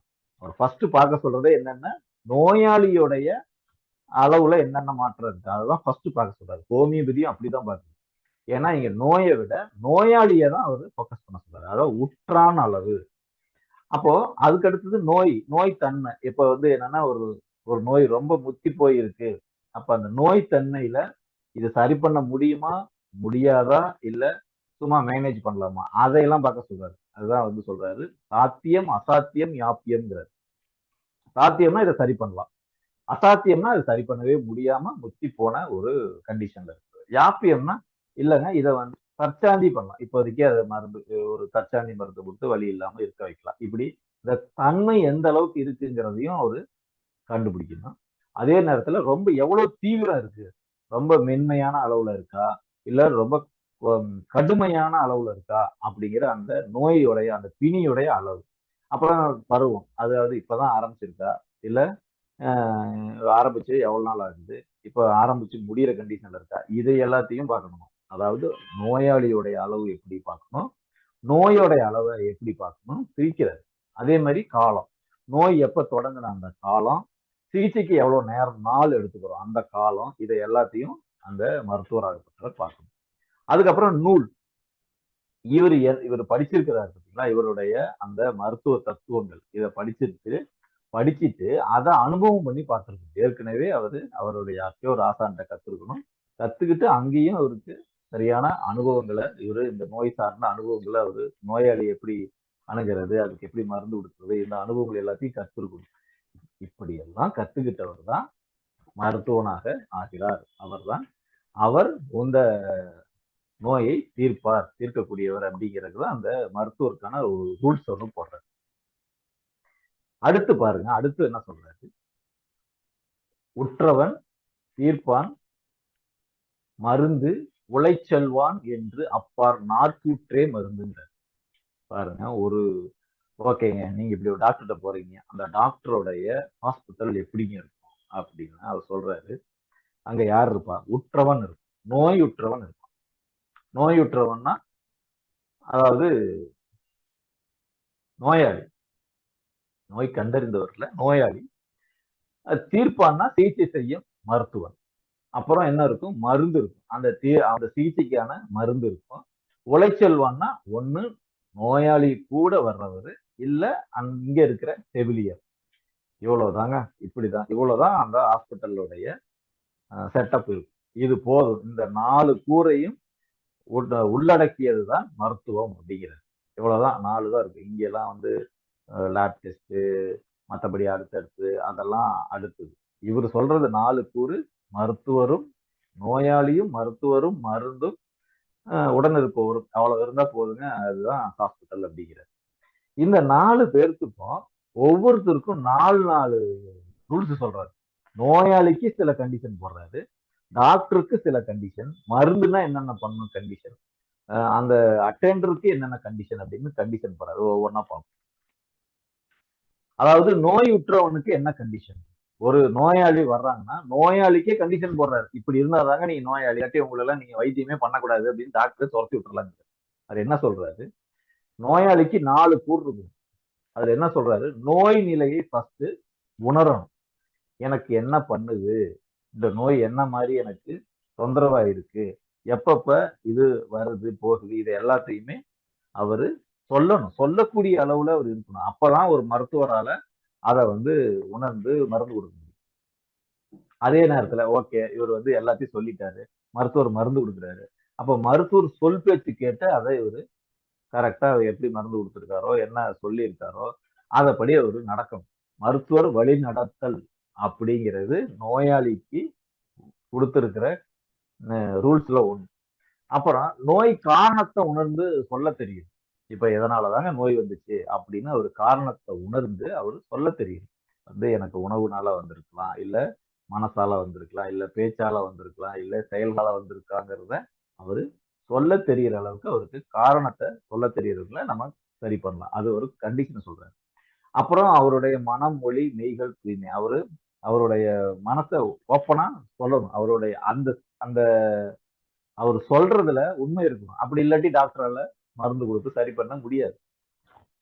அதனாலதான் டாக்டர்ட்டையும் வக்கீல்கிட்டையும் போய் சொல்லாதீங்க அப்படின்னு. அப்போ இங்க நீங்க எந்த அளவுக்கு நீங்க மனம் திறந்து உங்க உடம்புக்குள்ள நடக்கிற செயல்பாடுகளை பத்தியான உணர்ச்சிகளை ரொம்ப தெளிவா அவங்களுக்கு எக்ஸ்பிரஸ் பண்றீங்களோ அந்த அளவுக்கு மருத்துவர் சரி பண்ணிடுவார். அப்போ நோயுற்றவனுக்கு சில கண்டிஷன்ஸை வந்து சொல்றாரு. 4 கண்டிஷன். அதே மாதிரி டாக்டருக்கு 4 கண்டிஷன் போடுறாரு. டாக்டர் ஆகப்பட்டவர் ஃபர்ஸ்ட் நோயை கண்டு அஞ்சக்கூடாது. இப்போ உங்களுக்கே நான் சொல்றேன், இந்த இந்த பேராசிரியர் பயிற்சியில் இருக்கிறவங்களுக்கு இந்த மருந்துங்கிற அதிகாரத்தை படிச்சதுக்கு அப்புறமே என்னன்னா, நான் அந்த ஒரு உதாரணம் சொன்ன மாதிரிதான், வெறுமனே வாயை மூடி மென்னு சாப்பிடுறது மூலியமா இதயத்துல இருக்கிற அடைப்பு வரல எடுக்க முடியுதுன்னா, எல்லா நோய்களையுமே நாம் சில பத்தியங்கள் வழியா, சில இந்த மாதிரியான கடைபிடிக்கிற சில ரூல்ஸ் வழியாவே நம்மளால சரி பண்ண முடியும். இது மருத்துவருக்கு தான் சாத்தியம் இல்லை. இந்த மருந்து அதிகாரத்தை முழுமையா படிச்சு உணர்ந்தவங்களுக்கே இது சாத்தியம். அப்போ இந்த ஒரு ஹார்ட்ல வர்ற பிரச்சனையவே வெறும் உணவு கட்டுப்பாடு, உணவு கடைபிடிக்கிறது, உணவை எப்படி சாப்பிடுறது, அந்த கடைபிடிக்கிறது வழியாவே தீர்க்க முடியும்னா வேற எந்த நோய்க்குமே இத மருந்தா பயன்படுத்தலாம். அது கேன்சரா இருக்கலாம், எய்ட்ஸா இருக்கலாம், கிட்னி ஃபெயிலியரா இருக்கலாம், வாட் எவர் டிசீஸ். அப்ப எந்த நோயா இருந்தாலும் சரி, இத நம்ம சரி பண்ண முடியும். அப்போ டாக்டர் ஒரு நோயை கண்டு பயப்படக்கூடாது. இந்த ஒருத்தங்க ரொம்ப வலி வேதனையில துடிச்சுக்கிட்டு வர்றாங்கன்னா, ஐயோ நானால பார்க்க முடியாதுங்க, உடனே நீங்க அழைச்சிட்டு போயிருங்க அப்படின்னு சொன்னாவே அப்ப அந்த டாக்டருக்கே பயம் இருக்கு. இவர் தான் ஃபர்ஸ்ட் மருந்து. நோயை கண்டு பயப்பட்டா எப்படி ஒரு மருத்துவராகப்பட்டவர் அந்த நோயாளியை சரி பண்ண முடியும்? அப்போ நோய் கண்டு அஞ்சாமை என்பது மருத்துவருக்கான முதல் தகுதியா இருக்கு. அதுக்கப்புறம் இவருடைய இவருடைய மருத்துவ கல்விய இவர் திறம்பட கற்று இருக்கணும். அதே நேரத்துல வெறுமனே ஒரு ஏட்டு சுரக்காயா இருக்கக்கூடாது. நமக்கு சில நேரங்கள்ல நம்மளாவே ஸ்பான்டேனியஸா யோசிச்சு அந்த அந்த நோயை தீர்க்கறதுக்கு சில அனுபவ அறிவுகளை நம்ம வளர்த்துருக்கோம். ரொம்ப காலம் அனுபவத்திலையும் அவரு சிகிச்சையை நம்ம கண்டினியூஸா அவரு பார்த்துக்கிட்டே இருக்கு. அதாவது பிராக்டிஸ்ல இருக்கும். அதுக்குதான் இது நம்ம மருத்துவர்களுக்கு பதிலா பிராக்டிஷனர் அப்படின்னு சொல்லுவாங்க.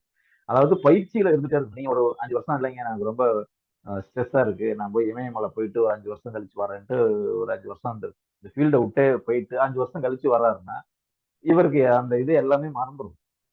நீங்க எந்த ஒரு செயலையுமே தொடர்ச்சியா செய்யாம நீங்க ஒரு கேப் விட்டுட்டீங்கன்னா உங்களுக்கு அது மறந்துடும். அப்போ நீங்க பயிற்சியிலே இருக்க வேண்டியது அவசியம். தொடர்ச்சியாக மருத்துவ செயல்பாடுகளிலே இருக்க வேண்டியது அவசியம். அதனாலதான் அவர் அதை சொல்றாரு. பல காலமும் தீர்த்து வருது. தொடர்ச்சியா அதை சிகிச்சை செஞ்சுட்டே இருக்கிறது. அதே நேரத்துல இவரு இவரே ஒரு பேஷண்டா இருக்கக்கூடாது. இவரு எந்த அளவுக்கு மனம், மொழி, மெய்கள் துயரத்துல இருக்கும். இவரும் ஓரளவுக்கு ஃபிட்டாவும் இவருடைய அப்பீரன்ஸை பார்க்கறப்ப நோயாளிக்கு சரியாயிடணும் அப்படிங்கிற மாதிரியான ஒரு இதுல மனம், மொழி, மெய்கள் தூயவா இருக்கும். இது வந்து மருத்துவருக்கு சொல்றது. அட்டெண்டருக்கு சொல்றாரு. அட்டெண்டர்னா அது வந்து பேஷண்ட்டை கூட்டிட்டு வரவங்களும் அதே நேரத்துல மருத்துவமனையில இருக்கிற செவிலியர்களும் இவங்க ரெண்டு பேர்த்தையும் இது ஒரே இதுல உழைச்செல்வான் அப்படிங்கிறதுல அவர் அடக்கிடுறாரு. இவங்க எப்படி இருக்கணும்னா இப்ப அந்த நோயாளி மேல ஒரு அன்பு காட்டக்கூடியவரா அவர் இருக்கு. செவிலியர்களுக்கு முக்கியமான இதுவே என்னன்னா அன்பு காட்டக்கூடியவங்களா அவங்க இருக்கு. அவங்க மேல அக்கறை செலுத்தக்கூடிய இருக்கும். அதே நேரத்துல அவங்களும் டாக்டர் சொன்னதை கரெக்டா செய்யக்கூடியதா இருக்கும். ஒரு மருத்துவர் சொல்றாருன்னா அதை அப்படியே கடைபிடித்து நோயாளிக்கு என்னென்ன கொடுக்கணும், எப்பப்ப கொடுக்கணும் அப்படிங்கறதெல்லாம் அவரு கரெக்டா பார்த்து கொடுக்கணும். அல்லாத டாக்டர் என்ன சொல்றது, நம்ம ஒரு நேரத்தை கொடுப்போம், நம்ம ஒண்ணு புதுசா ஒண்ணு கொடுப்போம் அப்படின்னு கொடுத்தாங்கன்னா அது அந்த உழைச்செல்வான்கிறதுக்கான தகுதியே இல்லாம போகும். அதே மாதிரி செய்யும் செயல்களில் வன்மை தன்மை அதை ஒரு திறம்பட செய்யறது. நோயாளி ரொம்ப அக்ரெசிவா இருந்தாலும் அவர்கிட்ட நம்ம அவரை அவரை வந்து சாந்தப்படுத்தி அவருக்கு அந்த மருந்து கொடுக்கறதுல இருந்து அவங்கள வழி நடத்துறதுல இருந்து எப்போ கொஞ்சம் கடுமையா நடந்துக்கிறது, எப்ப தன்மையா நடந்துக்கிறது, இது எல்லாத்தையும் அவங்க இன்டெலிஜென்ஸா அவங்க செய்யக்கூடிய நபரா அவங்க. அதே மாதிரி அவங்களுக்கு ஒரு அறிவுடைமை, அவங்களும் நுண்ணறிவு உள்ள ஒரு நபராக இருக்க வேண்டும் அப்படிங்கிறத இந்த உழைச்செல்வானுக்கு சொல்றாரு. சொல்லிட்டு மருந்துக்கு 4 கூறு இருக்குன்னு சொல்றாரு. மருந்துக்கு 4 கூறு என்ன சொல்றாருன்னா, ஒரு மருந்து பல நோய்களையும் சரி பண்ணக்கூடியதா இருக்குங்கிறார். ஹோமியோபதி மருத்துவம் மட்டும்தான் அப்படி இருக்கு. ஏன்னா ரொம்ப பெருமையா சொல்லிக்கலாம். ஒரு மருந்து நீங்க எத்தனை ஆயிரம் நோய்களையும் குணப்படுத்தக்கூடிய மருந்தா இருக்கு. அப்போ ஒரு மருந்து பல பிணிகளையும் சரி பண்ணக்கூடியதா இருக்கு. 2வது சுவை, வீரியம், விளைவாற்றலோட மேம்பாடா இருக்கணும் அப்படின்ட்டு சொல்றாங்க. அது வந்து என்னன்னா மேக்சிமம் மருந்துங்கிறது இனிப்பா தான் இருக்கணும். அதே நேரத்துல வீரியப்படுத்தப்பட்ட ஆற்றல் மருந்தா இருக்கணும். அது வந்து மெட்டீரியல் டோஸா இல்லாம அது எனர்ஜி வயப்பட்டதா இருக்கணும். நம்ம அது பின்னாடி பார்க்க போறோம். ஹோமியோபதி மருந்துகள் எல்லாமே வீரியப்படுத்தப்பட்ட மருந்துகள். அது அடுத்தது எளிதில் செயல்படணும். ஈஸியா அந்த மருந்தை கொடுக்குற மாதிரி இருக்கணும். சில நேரங்களில் நீங்க வாயில போட்டு கரைஞ்ச உடனே அது வேலை செய்யும். சில நேரங்களில் நம்ம கையில தடவுறதோ, மூக்குல நாசியில இழுக்கிறதோ அப்படி கூட இந்த மருந்து வேலை செய்யும். அப்படி இருக்கணும். எளிதில் செயல்படணும் அந்த மருந்து. மருந்து போட்டு ஒரு 10 நாள் ஒரு 10 மணி நேரம் கழிச்சு தாங்க அது வேலை செய்யும். 2 மணி நேரம் கழிச்சு வேலை செய்யும். மருந்து போட்ட உடனேயே அது வேலை செய்யறது மருந்தா அது. நோயாளியுடைய அந்த பகுதிகளோடு பொருந்தக்கூடிய மருந்தா அது இருக்கணும் அப்படிங்கிற. அப்படியே இப்படி 4 கூறு மருந்துக்கு சொல்றாரு. இப்ப பாருங்க, உற்றவன் தீர்ப்பான் மருந்து உழைச்செல்வான் என்று அப்பால் நாட்கூற்றே மருந்து அப்படின்னு ஒரு சொல்லி இந்த அத்தியாயத்தை அவர் முடிக்கிறார்.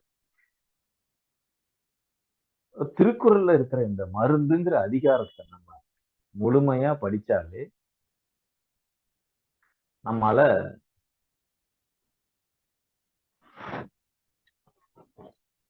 ஒரு மருத்துவத்தை பத்தியான மிக சரியான புரிதல் நமக்கு வந்துடும். ஏன்னா நம்ம இந்த ஹானிமன் சொல்லியிருக்கிற, இப்ப நான் படிச்ச வகையில ஹானிமன் சொல்லியிருக்கிற இந்த மருத்துவ தத்துவங்களை எல்லாம் 2000 வருஷத்துக்கு முன்னாடியே இந்த ஒரு 10 குறள்ல ஒரு அடக்கி இருக்காரு. இவ்வளவு ஒரு செறிவா அடக்கி வச்சிருக்கிற இந்த குறள்களை 10 குறள்களையும் நம்ம விரிவாக்கி விரிவாக்கி ஒவ்வொரு குறளுக்குமே ஒவ்வொரு நாள் நம்ம எடுத்து இதை விரிவா பேசலாம். அவ்வளவு கருத்துக்களை அதை அடக்கியிருக்காரு. இந்த 10 குறள்களை நீங்க சரியா படிச்சு வச்சிருந்தாலே நோயே இல்லாம வாழ முடியும். அதே நேரத்துல அப்படி நோய் வந்த நபர்களுக்கு இந்த குறள்கள் வழியவே நம்ம மருந்துகளாகவும் நம்ம ஆலோசனை சொல்ல முடியும். அதாவது அடுத்து நமக்கு ஒரு மருத்துவ முறை தெரிஞ்சிருக்கு, அது வழியா மருந்து கொடுக்கணும் அப்படின்னா கூட இந்த குறள்கள் தெரிஞ்சு இதுல கொடுத்திருக்கிற அந்த சில நடைமுறைகள் கடைபிடிக்கிறது மூலியமாவே மருந்தே இல்லாமலே நோய்களை நம்மால சரி பண்ண முடியும். அதுக்காக தான் நம்ம இந்த விழிப்புணர்வு அமர்வுல திருக்குறள்ல இருக்கிற இந்த மருந்துங்கிற அதிகாரத்தை இன்னைக்கு விலக்கி சொல்லுவாருன்னு நான் நினைச்சேன், அதனால சொல்லிட்டேன். அது உங்களுக்கு அனைவருக்கும் பயனுடையதா இருக்குன்னு நம்புறேன். நன்றி. ஏதாவது சந்தேகங்கள் இருந்தா நீங்க கேட்கலாம்.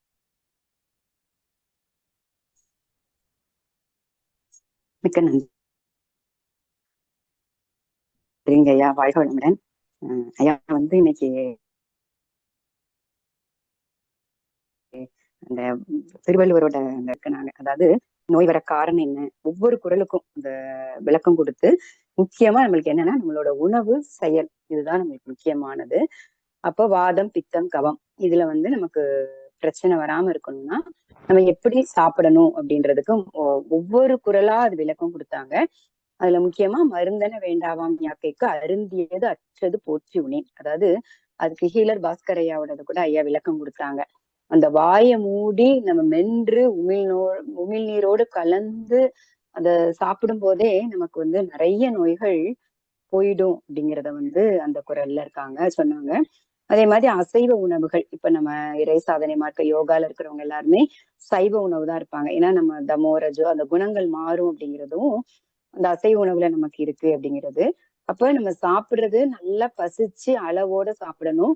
இப்ப இந்த காலத்துல வந்து நேரத்துக்கு சாப்பிடுறது, அதுவும் இரவு நேரத்துல பிரியாணி அது இது நிறைய இதை சாப்பிடுறது, இப்படி நிறைய தவறுகள் பண்ணி பண்ணி நோய் வந்து ரொம்ப அதிகமா கூட்டிட்டு இருக்கிறாங்க. அப்போ கடைசியா வள்ளுவர் என்ன சொல்றாருன்னா, நோய் நாடி நோய் முதல் நாடி அது தணிக்கும் வாய் நாடி வாய்ப்ப செயல். அப்ப அந்த நோயோட முதல் அதோட ஆரம்பத்தையே கண்டுபிடிக்கணும். கண்டுபிடிச்சு அதை குணப்படுத்துறதுதான் முக்கியம். இப்ப உள்ள மருத்துவங்கள்லாம் அந்தந்த நேரத்துக்கு குணப்படுத்தி அந்த நோயை பெருசாக்குறதுலதான் போயிட்டு இருக்குது. அப்ப அதுக்கு வந்து இந்த ஹோமியோபதி எந்த அளவுக்கு உணரும். அப்ப அதுல 4 இதை நம்ம உணரணும். அவங்க நோயாளி எந்த நோய் நிலையில இருக்கிறாங்க, அவங்களோட காரணம் என்னங்கிறது தெரிஞ்சு, அவங்களோட மனம் மொழி அவங்க செயல் அதெல்லாம் நம்ம எப்படி இருக்குங்கிறதெல்லாம் என்னது முதல்ல நோயாளியும் டாக்டர்கிட்ட தான் சொல்லுவாங்க.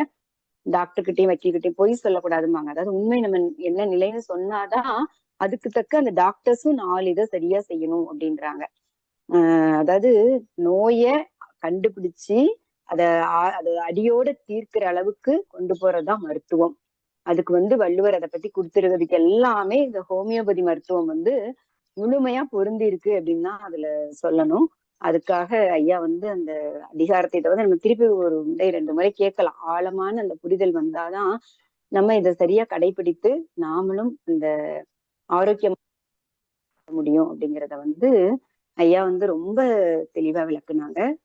திருவள்ளுவரோட திருக்குறள்ல என்ன சொல்லியிருக்கிறாரு, அது எப்படி ஹோமியோபதிக்கு பொருத்தமா இருக்குது அப்படிங்கிறத வந்து ரொம்ப சிறப்புங்க ஐயா. வாழ்த்துக்கள், வாழ்க வளமுடன். எல்லாருமே ஐயா வந்து துரியத்துக்கு வந்துடலாம். மிக சிறப்பாக ஹோமியோபதி டாக்டர் பாலசுப்ரமணிய ஐயா அவர்கள் வாழ்க வளமுடன்.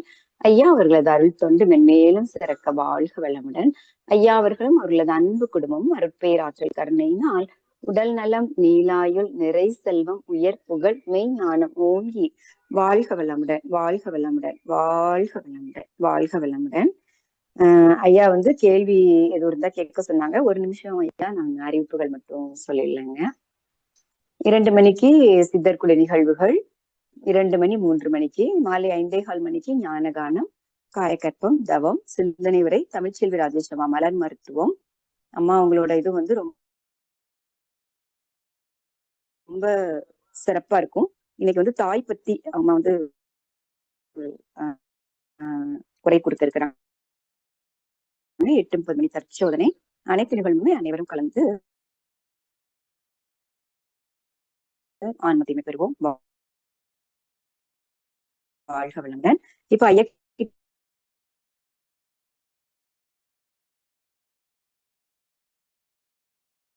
கிட்ட இது சம்பந்தமா நீங்க ஏதாவது சொல்லலாம், ஹேண்ட் ரைஸ் பண்ணலாம். சுரேஷ் ஐயா வாழ்க வளமுடன் ஐயா. நீங்க கேட்கிற கேள்விக்கு ஐயா கொடுக்குற பதில் எல்லோருக்குமே வாழ்க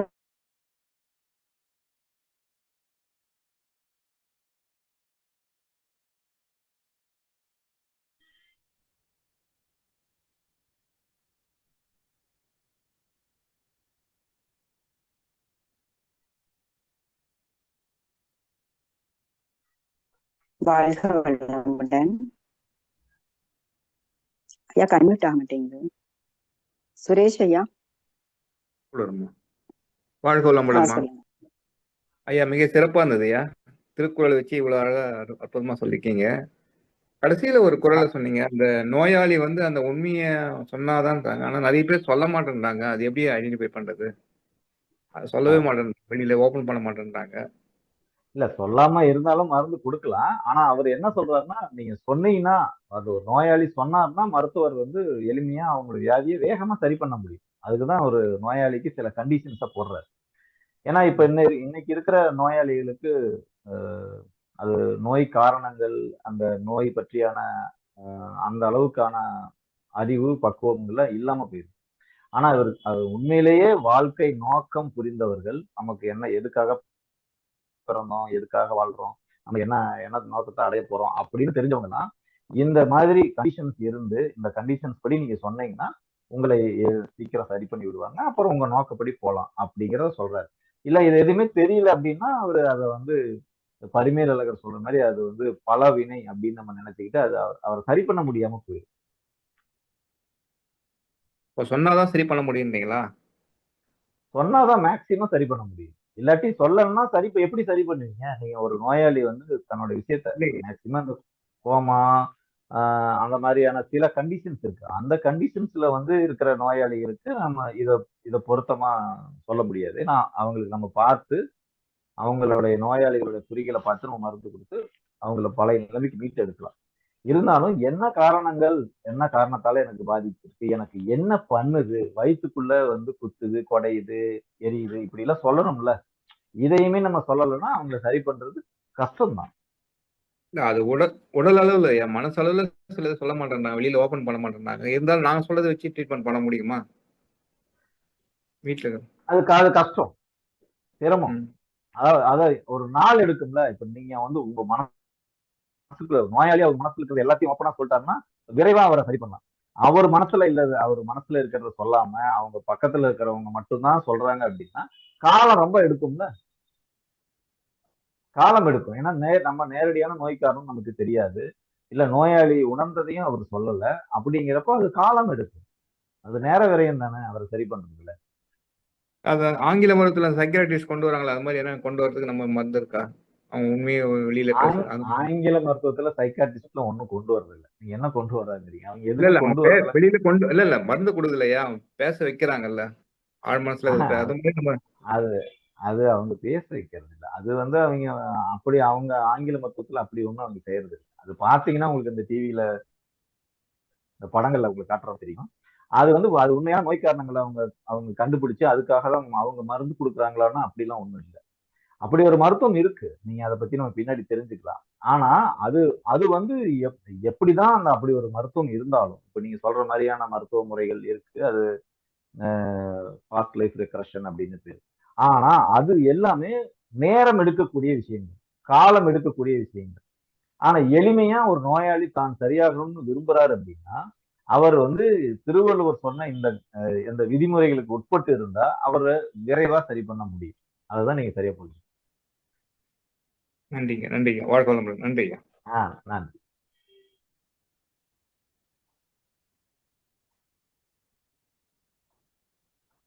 அடுத்து கேளுங்க. கல்யாணி குமரேசன் கேளுங்க. ஐயா வாழ்க வளமுடன். உங்களோட வணக்கம். ஸ்பீச் ரொம்ப அருமையா இருந்ததுங்கய்யா.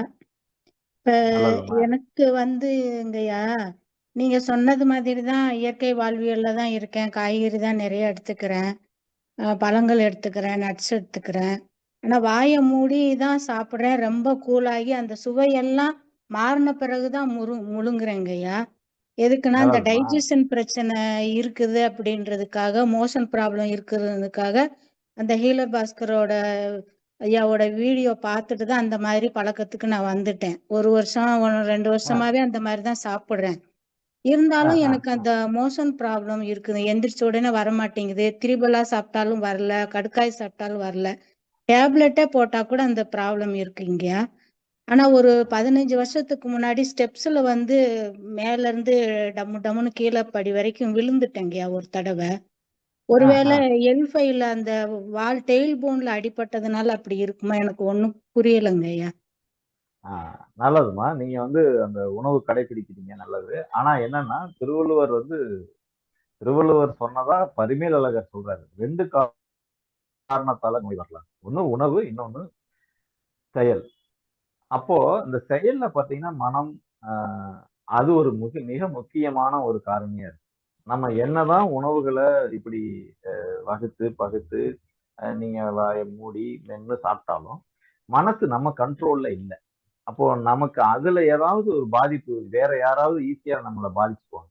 அந்த பாதிப்புகளையும் கணக்குல வச்சுக்கணும். கணக்குல வச்சுட்டு நீங்க அந்த பாதிப்புகளையும் நீங்க ஓகே, இதனால இந்த பாதிப்பு நமக்கு இருக்கா அப்படின்னு பார்த்து அதையும் நீங்க சரி பண்ணிட்டீங்கன்னா கட்டாயம் உங்களுடைய அந்த மோஷன் பிரச்சனை சரியாயிடும். சரிங்க ஐயா. அது அது நம்ம யாரும் ஃபோக்கஸ் பண்றது இல்லை. ஆனா இந்த இடத்துல இந்த அந்த 2வது குறள்ல சொன்ன மாதிரியே நம்ம கடைபிடிக்கிறோம் அப்படின்னா கூட மனசை நம்ம கட்டுப்படுத்த முடியாம போயிடும். அப்போ அந்த மனசு சார்ந்து உடல்லையும் பாதிப்பு ஏற்படுது. அந்த பாதிப்பையும் நம்ம கணக்குல வச்சுக்கிட்டு எதனால பாதிச்சிருக்கோம். இப்ப நம்ம உதாரணத்துக்கு உங்களுடைய உறவினர்கள் யார் மேலேயாவது உங்களுக்கு ஒரு வெறுப்போ, அவங்கனால உங்களுக்கு ஒரு அவமானமோ ஏற்பட்டிருக்கலாம். அது உங்க மனசுல ஆழமா பதிஞ்சிருக்கு. அந்த பதிவு ஜீரணம் ஆகாம இருக்கு. அப்ப அதையும் ஜீரணிக்கணும். அந்த அந்த ஜீரணம் நடந்துருச்சுன்னா இந்த மலச்சிக்கல் சரியாயிடும். அது உண்மைதாங்க ஐயா. குடும்பத்துல ப்ராப்ளம் இருக்குங்க, ஸ்ட்ரெஸ் இருக்குது. அதுதான். அப்ப அதையும் நம்ம சரி பண்ண வேண்டியது அவசியம். நல்லது. ஓகேங்க, நன்றிங்க ஐயா. வாழ்க வளமுடன். நல்லது. வாழ்க வளமுடன். பெரிய நாயகியம்மா. வாழ்க வளமுடன்மா ஐயா. வாழ்க வளமுடன் ஐயா. வணக்கம்மா, சொல்லுங்க.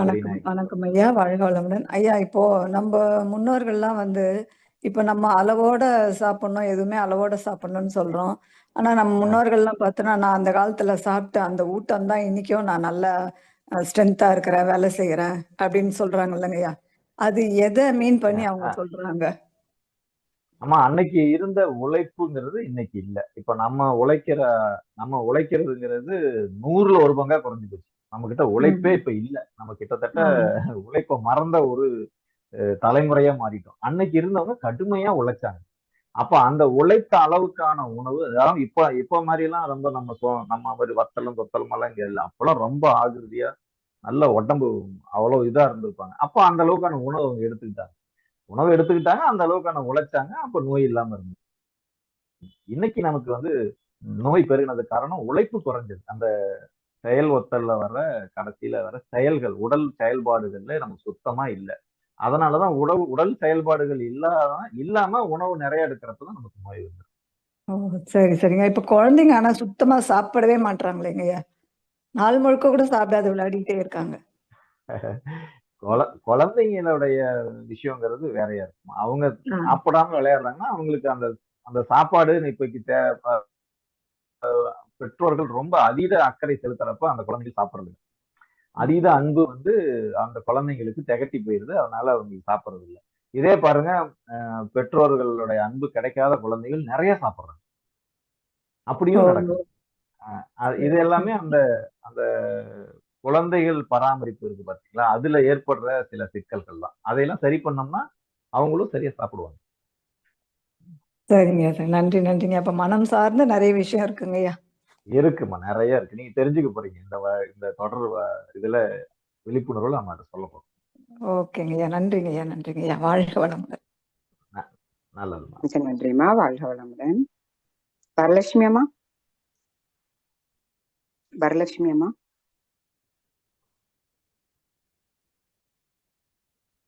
ஈஸ்வரி அம்மா ஹேண்ட் ரைஸ் பண்ணாம கொஞ்சம் உடனே ஒன் டைம் மைக்க டச் பண்ணுங்க. வாழ்க வளமுடன்ங்க. சொல்லுங்கம்மா ஈஸ்வரிமா, சொல்லுங்க. எனக்கு ஏஜ் 48 ஆகுதுங்க. இந்த ஹார்மோன்ஸ் மாதவிடாய் பிரச்சனையின் காரணமாக இந்த என்ன சொல்றது, இந்த ஹார்மோன் சேஞ்ச் வருவா என்னன்னு தெரியல. இந்த நமக்கு இக்கிள்மங்களே கம்கட்டுக்கிட்ட ஒரு கட்டி மாதிரி இருந்தது. அது டெஸ்ட் பண்ணி பார்க்கையில அவங்க இது கொலஸ்ட்ராலுடைய கட்டி அப்படின்னாங்க. அப்புறம் டெஸ்ட், அந்த மெமோகிரான் டெஸ்ட் மார்பகத்துல மெமோகிரான் டெஸ்டும் பண்ணி பார்த்தோம்.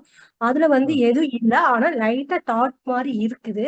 அது கரைச்சு ஒரு 6 மந்த் கரைச்சு நீங்க அந்த டெஸ்ட் பண்ணி பாருங்க அப்படின்னாங்க. அந்த இது ம் என்ன ஆகுதுன்னா லேசா நமக்கு ஒரு இன்ஜெக்ஷன் போட்டு லைட்டா ஒரு பெயின் டக்குன்னு வந்து ஒரு ஊசி போட்ட மாதிரி ஒரு எப்பயாவது ஒரு காலிக்கு அந்த மாதிரி பெயின் வந்துட்டு இருந்துச்சு. அது வந்து எதுவுமே டெஸ்ட் ம் ஆகல, எந்த ஒரு இது இல்ல அந்த மாதிரி தான் இருக்குது அப்படின்ட்டாங்க. ஆனா வந்து நம்ம ம் தொடை அக்கல்ல கிட்ட வந்தும் இந்த கம்கட்டு இந்த பிளவுஸ் போடும் முடியும் முழங்கைக்கு மேலேயும் லைட்டா திட்டு மாதிரி, அதாவது கட்டி மாதிரி இல்ல, நம்ம ஒரு திட்டு மாதிரி தொட்டோம்னா அந்த ஒரு உறுத்தல், ஒரு தடிப்பு இருக்கிற மாதிரி இது வந்து இருக்குங்க. இது வந்து என்ன ரீசன், கொலஸ்ட்ரால் கட்டியா இல்ல வேற ஏதாவது நம்ம பண்ணணுமா, சாப்பாட்டு இது என்ன பண்ணணும் எனக்கு தெரியல, அது டவுட், அதுக்காக தான் இப்ப ஆமா. கேட்டீங்க. ஓகே. நல்லது கேள்வி. அதாவது என்னன்னா, இப்ப நம்ம இந்த குரல் வழியே இன்னைக்கு குரல் வகுப்பு சார்ந்தே உங்களுக்கு விளக்கம் சொல்லிடலாம். காரணம் 2ன்னு அவர் சொல்லியிருக்காரு. ஒண்ணு உணவு, இன்னொன்னு செயல். அதுல வந்து மனம், மொழி, மெய்கள்லாம் வரும். இப்ப நீங்களே கண்டுபிடிச்சிடலாம். உங்களுக்கு உணவுல பிரச்சனையா அப்படிங்கிறத நீங்க கண்டுபிடிச்சிடலாம். ஏன்னா எப்படி சாப்பிடுறது எல்லாம் சொல்லியிருக்கோம். அப்பெல்லாம் அப்படி சாப்பிடுறீங்களான்னு செக் பண்ணிக்கோங்க. அப்புறம் மனசுல அதே மாதிரி உணர்ச்சியா, இல்ல சிந்தனையா, எதுல உங்களுக்கு பிரச்சனை, என்ன மாதிரியான சிக்கல் இருக்கு அப்படிங்கறத நீங்க கண்டுபிடிச்சிடலாம். இப்ப நீங்களே அதுக்கான காரணத்தை கண்டுபிடிச்சலாம். நீங்க அது ஹார்மோன் இஷ்யூ, அது வந்து அந்த ஒரு சுரப்பில பிரச்சனை அப்படிலாம் யோசிக்காதீங்க. மலச்சிக்கல் ஐயா, ஒரு நிமிஷம். மலச்சிக்கல் வந்து ரொம்ப நாளாவே இருக்கு. ஏதாவது நான் சாப்பிட்டு இயற்கை முறையமா ஏதாவது சாப்பிட்டுதான் இது பண்ணுவேன். மாத்திரை அவங்க சொன்ன போல மாத்திரை எல்லாம் சாப்பிட்டா அது ஒரு நாள் 2 நாள் அதுக்கு சரியாகும். அதுக்கு உடம்பு வந்து அதுக்கு அப்செட் ஏத்துக்கும். அதனால அதையும் நான் ஆமா. கைவிட்டுட்டு இப்ப ஜூஸ் ஐட்டங்கள், வேப்பிலை, திராட்சைப்பழம் இந்த மாதிரி கொடுத்துதான் நான் வந்து இது பண்ணிட்டு இருக்கேன். திரிபல சொல்ல அதெல்லாம் எதுவுமே ஏத்துக்கலைங்க. 2 நாளைக்கு சாப்பிட்டா ஓகே, அது ஓகே. அப்படியே அப்செட் ஆயிக்குங்க. சரி, ஓகேம்மா. நான் சொல்றது அது நீங்க கொஞ்சம் புரிஞ்சுக்கோங்க. என்னன்னா இது வந்து இந்த உணவு செயல்பாடுகள்ல தான் நீங்க காரணம்னு கேட்கறதுனால சொல்றேன். இந்த உணவு செயல் அந்த 2 காரணங்களால தான் உங்களுக்கு இந்த நோய் வந்திருக்கு. நீங்களே அலசி ஆராய்ஞ்சு பார்த்துக்கோங்க. ஆனா இது எல்லாமே சரி பண்ண முடியும். உங்களுக்கு வந்திருக்க தொந்தரவுகளை சரி பண்ண முடியும். உங்களாலே சரி பண்ணிக்க முடியும். இந்த உணவு செயல்ல ஏற்பட்ட பாதிப்பு என்ன? அத நம்மால நீங்களே சரி செய்ய முடிஞ்சிருச்சு அப்படின்னா, உங்களாலே சரி பண்ணிக்க முடியும். ஆனா ஹோமியோபதியில இது இல்ல அப்படிலாம் சரி பண்ண முடிய மாட்டேங்குது. எனக்கு வந்து மருந்து வேணும் அப்படின்னா, அது ஹோமியோபதியில மருந்து இருக்கு. அதே சொல்லி. ஓகேம்மா. அடுத்து. நன்றிங்க. வாழ்க வளமுடன். ஆ. நன்றிம்மா. வாழ்க வளமுடன். வரலட்சுமி அம்மா அன்மியூட் கொடுத்துருக்கேம்மா. ஒன் டைம் டச் பண்ணுங்க மைக்க. குணாமா கேளுங்கம்மா. கேளுங்க சொல்லுங்கம்மா. ஐயா. வாழ்க வளமுடன். சொல்லுங்கம்மா. ஐயா நீங்களோட ஸ்பீச் ரொம்ப நல்லா இருந்துச்சுங்க ஐயா. ஐயா இப்ப நல்லதும்மா. வந்து நன்றி. பிறந்த குழந்தை வந்து இப்போ 25 நாள் ஆகுதுங்க ஐயா. அவங்களுக்கு வந்து விட்டமின் டி டிராப்ஸ் கொடுக்கணுங்களா? அப்படியெல்லாம் ஒண்ணும் கொடுக்க தேவையில்லைம்மா. எதுவுமே வந்து செயற்கையா தாய்ப்பாலுக்கு ஈடான மருந்து ஒண்ணுமே கிடையாது. நீங்க தாய்ப்பால் தான் வந்து அதுக்கான நோய் தடுப்பு மருந்தும், அதற்கான அனைத்து ஊட்டச்சத்துக்களும் அதுலயே இருக்கு. நீங்க அதை விட்டமின் டி கொடுக்குறேன், தடுப்பூசி போடுறேன், எதுவுமே தேவையில்லை. தாய்ப்பாலே மருந்து. சரிங்க. இப்ப வெயில் இல்லைன்னாலும் பரவாயில்லைங்களா? நம்ம விட்டமின் டி கிடைச்சிட்டு தான் இருக்குங்களா அதெல்லாம் வெளியில? ஒண்ணும் பரவாயில்ல. அதெல்லாம் ஒண்ணும் பரவாயில்ல. வெயில் சரி. வர்றப்ப நீங்க மோஷன் வெளியில போறது போக. ஒரு நாளுக்கு ஒரு டைம் மட்டும்தான் போறாங்க. அதெல்லாம் நீங்க ஒண்ணுமே கவலைப்படாதீங்க. அதெல்லாம் சரியாயிடும். அதெல்லாம் அப்படிதான் போவாங்க குழந்தைங்க. நீங்க தாய்ப்பால் மட்டும் சரியா கொடுத்துட்டு இருங்க. நல்ல மனசு உடம்புல ஆரோக்கியமா இருந்தா போதும். சரிங்க. தண்ணி குடுக்கலாமாங்க ஐயா குழந்தைக்கு? அதெல்லாம் கொடுக்கலாமா, கொடுக்கலாம். கொஞ்சமா கொடுக்கலாம். அதான் தப்பு. சரி. தடுப்பூசி போடணுங்களா தேவையில்லைங்களா? போடக்கூடாது. போட தேவையில்லை. சரிங்க. இப்போ அந்த போலியோ தாய்ப்பாலை விட டிராப்ஸ் சிறந்த தடுப்பு மருந்து எதுவுமே இல்லை. எந்த மருந்தும் போட எதுவுமே தேவை. எதுவுமே தேவை. சரிங்க. சரிங்க ஐயா. நன்றிங்க ஐயா. வாழ்க்கை நல்லது. ஐயா. நன்றிம்மா. வாழ்க வளமுடன்.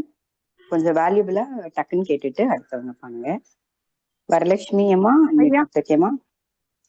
ஆமா சிவஸ்ரீமா. வரலட்சுமி அம்மா. ஹலோ. சொல்லுங்கம்மா. ஆமா இன்னும் ஒரு கொஸ்டின் மட்டும் ஐயாட்ட கேட்கணும். சொல்லுங்கம்மா. ஐயா இப்ப பால் குடிச்சிட்டு அப்படியே வாமிட் பண்றாங்க, பாலாவே வருது. நம்ம ஒரு 1/2 மணி நேரம் கையில வச்சிருந்து ஏப்பம் போட்டுட்டு படுக்க வச்சாலும் அப்படியே பால் ரிட்டனா வருதுங்க. அது என்ன காரணங்க ஐயா? அதுக்கான மருந்து எடுத்துக்கலாம். பக்கத்துல ஹோமியோபதி டாக்டர் போய் கேட்டீங்கன்னா அதுக்கு மருந்து கொடுப்பாங்க. அது சரியாயிடும். அது அப்படிங்களா? ஒரு பெரிய சரி. சிக்கல் இல்லை. அது ஒரு சிக்கல் இல்லை. அதுக்குள்ள மருந்து கொடுக்கலாம். சில சமயம் தயிர் மாதிரி லைட்டா வருதுங்க, சில சமயம் பால் அப்படி நீங்க அதெல்லாம் நன்றிம்மா. மருந்து கொடுத்து சரி பண்ணிக்கலாம். சின்ன குழந்தையிலே நீங்க ஹோமியோபதியில கொடுக்க ஆரம்பிச்சிட்டீங்கன்னா அந்த குழந்தை அதுக்கு அடாப்ட் ஆகி நல்ல ஹெல்த்தியா இருக்கும். பக்கத்துல கூட்டு போய் காமிங்க. வரலட்சுமி அம்மா கேளுங்கம்மா. ஹலோ. சொல்லுங்கம்மா. வாழ்க வளமுடன்மா. எனக்கு வந்து அந்த வெறிக்க மூட்டு பெயின் இருந்துட்டு சார். மூட்டு வலி. கொஞ்சம் ஹார்ட் ஒர்க் டெய்லர் நான் மிஷின் தைச்சிட்டு இருந்தேன். கொஞ்சம் ஹார்ட் ஒர்க் பண்ணதுனால பெயின் வந்தது எனக்கு. ஆ. அப்புறம் இந்த ஒரு விபாஷனா போயிருந்தோம் 10 days போயிட்டு வந்ததுக்கு அப்புறமா கொஞ்சம் பெயின் குறைஞ்சது. இருந்தாலும் இப்போ கொஞ்சம் பெயின் லைட்டா இருக்கு. அது அப்போ வந்து கால் மடக்கவே முடியாது. இப்போ சப்பலாங்கோல் போட்டு உட்கார அளவுக்கு இருக்கு எனக்கு. இருந்தாலும் லைட்டா கொஞ்சம் பெயின் அது முழுமையா குறையல. ம், ம், ம். அதெல்லாம் கேக்குதுங்களா? குறைச்சிடலாமா? இதெல்லாம் நீங்க ஹோமியோபதி மருந்து சாப்பிடுறது மூலியமா சரி பண்ணிக்கலாம்.